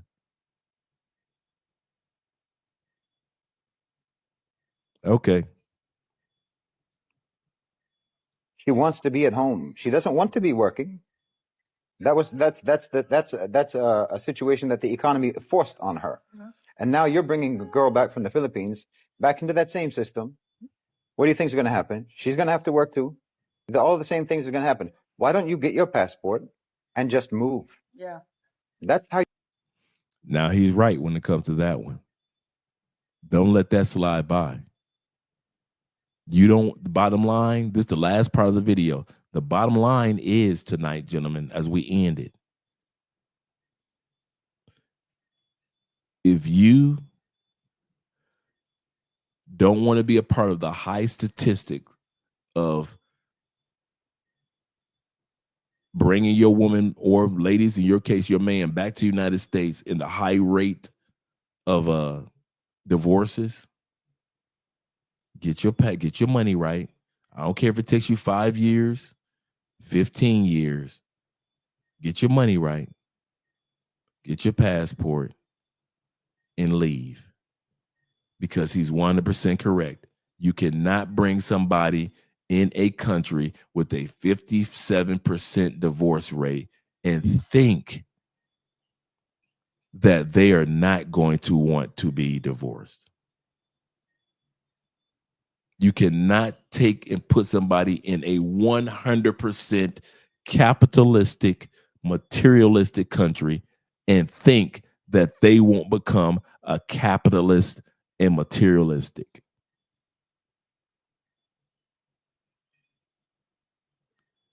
Let me see this list that I had earlier. Thought I had it, but not here. Here we go. I wanted to show you guys this today before I let you go. I came across this. This is the 2025 optimistic list of countries. In other words, what countries that believe that in 2025 things are going to get better for them? What countries in 2025 that actually believe that things are going to get better for them? Let's take a look real quick. Shall we, gentlemen?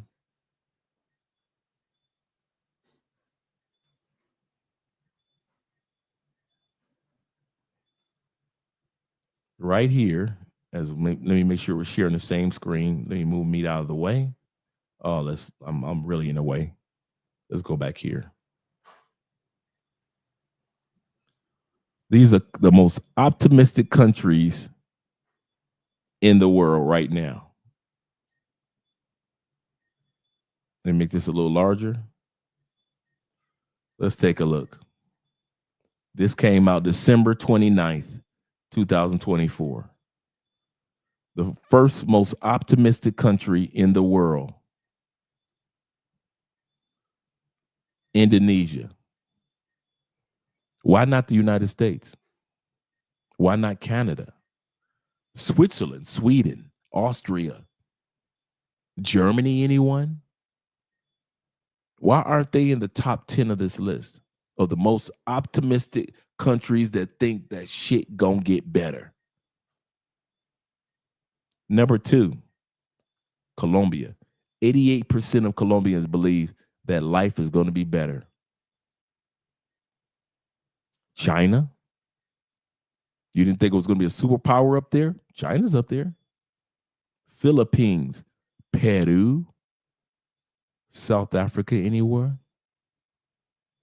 South Africa, Mexico, Malaysia, Thailand.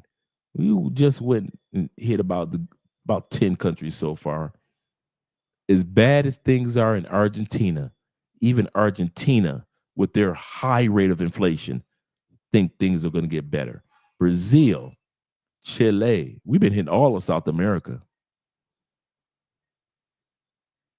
Parts of Central America and many parts of Southeast Asia. India, Poland, Singapore believes that things are going to get better. 72% of people in Singapore, things are going to get better. Hungary, Australia, 71%. Even Canada made it on the list. Who's in the middle of the pack of countries that think it's going to get better? Only 70% of Americans believe that America is going to get better. Yet Indonesians believe that 90%, and Colombians believe at 88%, and China believes at 87%, including Philippines. They believe that things are going to get better for them. But only 70% of y'all asses in the United States believe that the greatest country in the world is going to get better in 2025. Why did I show you that? And you want to take a woman from Indonesia, you want to take her from China, you want to take her from the Philippines, you want to take her from Peru, take her from South Africa, take her from Mexico, Malaysia. You want to take that good woman whose optimism is high in Thailand. You want to take that woman from Brazil, take that woman from Poland or Singapore or even Canada. You want to take her, bring her to the United States, and you wonder why her optimism suddenly becomes 70%. Why she's not walking around with that 88% optimism, 90% optimism anymore, because she lives in a country where optimism that life is going to get better is only 70%.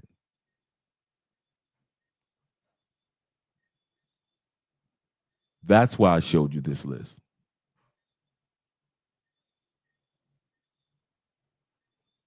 Vic said 70% of those are Trump supporters. This is a fact, my friend.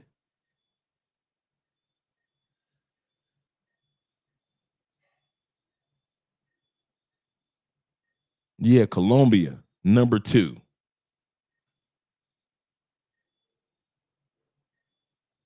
Even China is way high up in there as a superpower.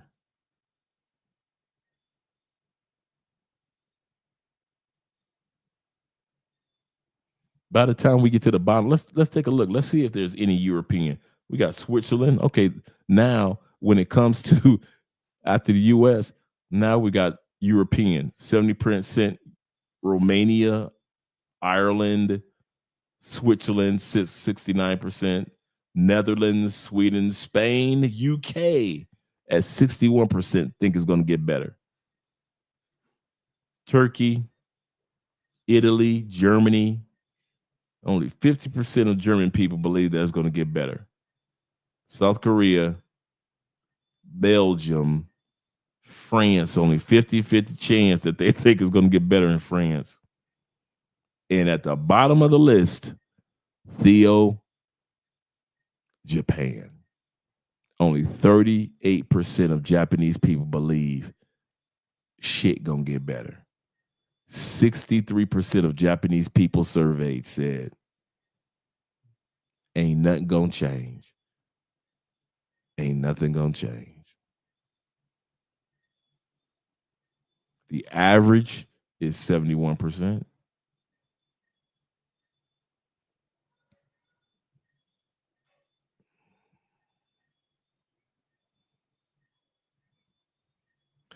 He said, based on this chart, only bring Japanese women back. That's a good one. That's a good one. Shout out to Eric. Eric says this. He said, I just got joined. He said, I just got done writing down about sisters hating on passport bros. He said, once hopefully I leave America, which you will, long as I'm alive, my desired love will be foreign in a country outside of the US or outside of America, US. he said, damn, Japanese sound depressed. I'm just giving you the facts. The facts, gentlemen. The facts. 63% said, I don't know. France. All of Europe is at the bottom of the list. Just Europe. Other than South Korea. You got more of South America up top. How many you got South America? 1, 2, 3, 4, 5. You got 5 of 12 countries in South America. You got 5 in the top, at least in the top 15.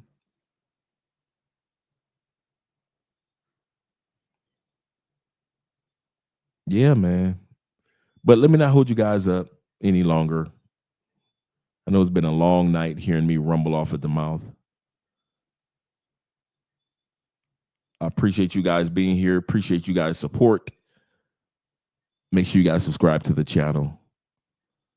And I'll be seeing you guys this evening. Let's get ready for a quick outro.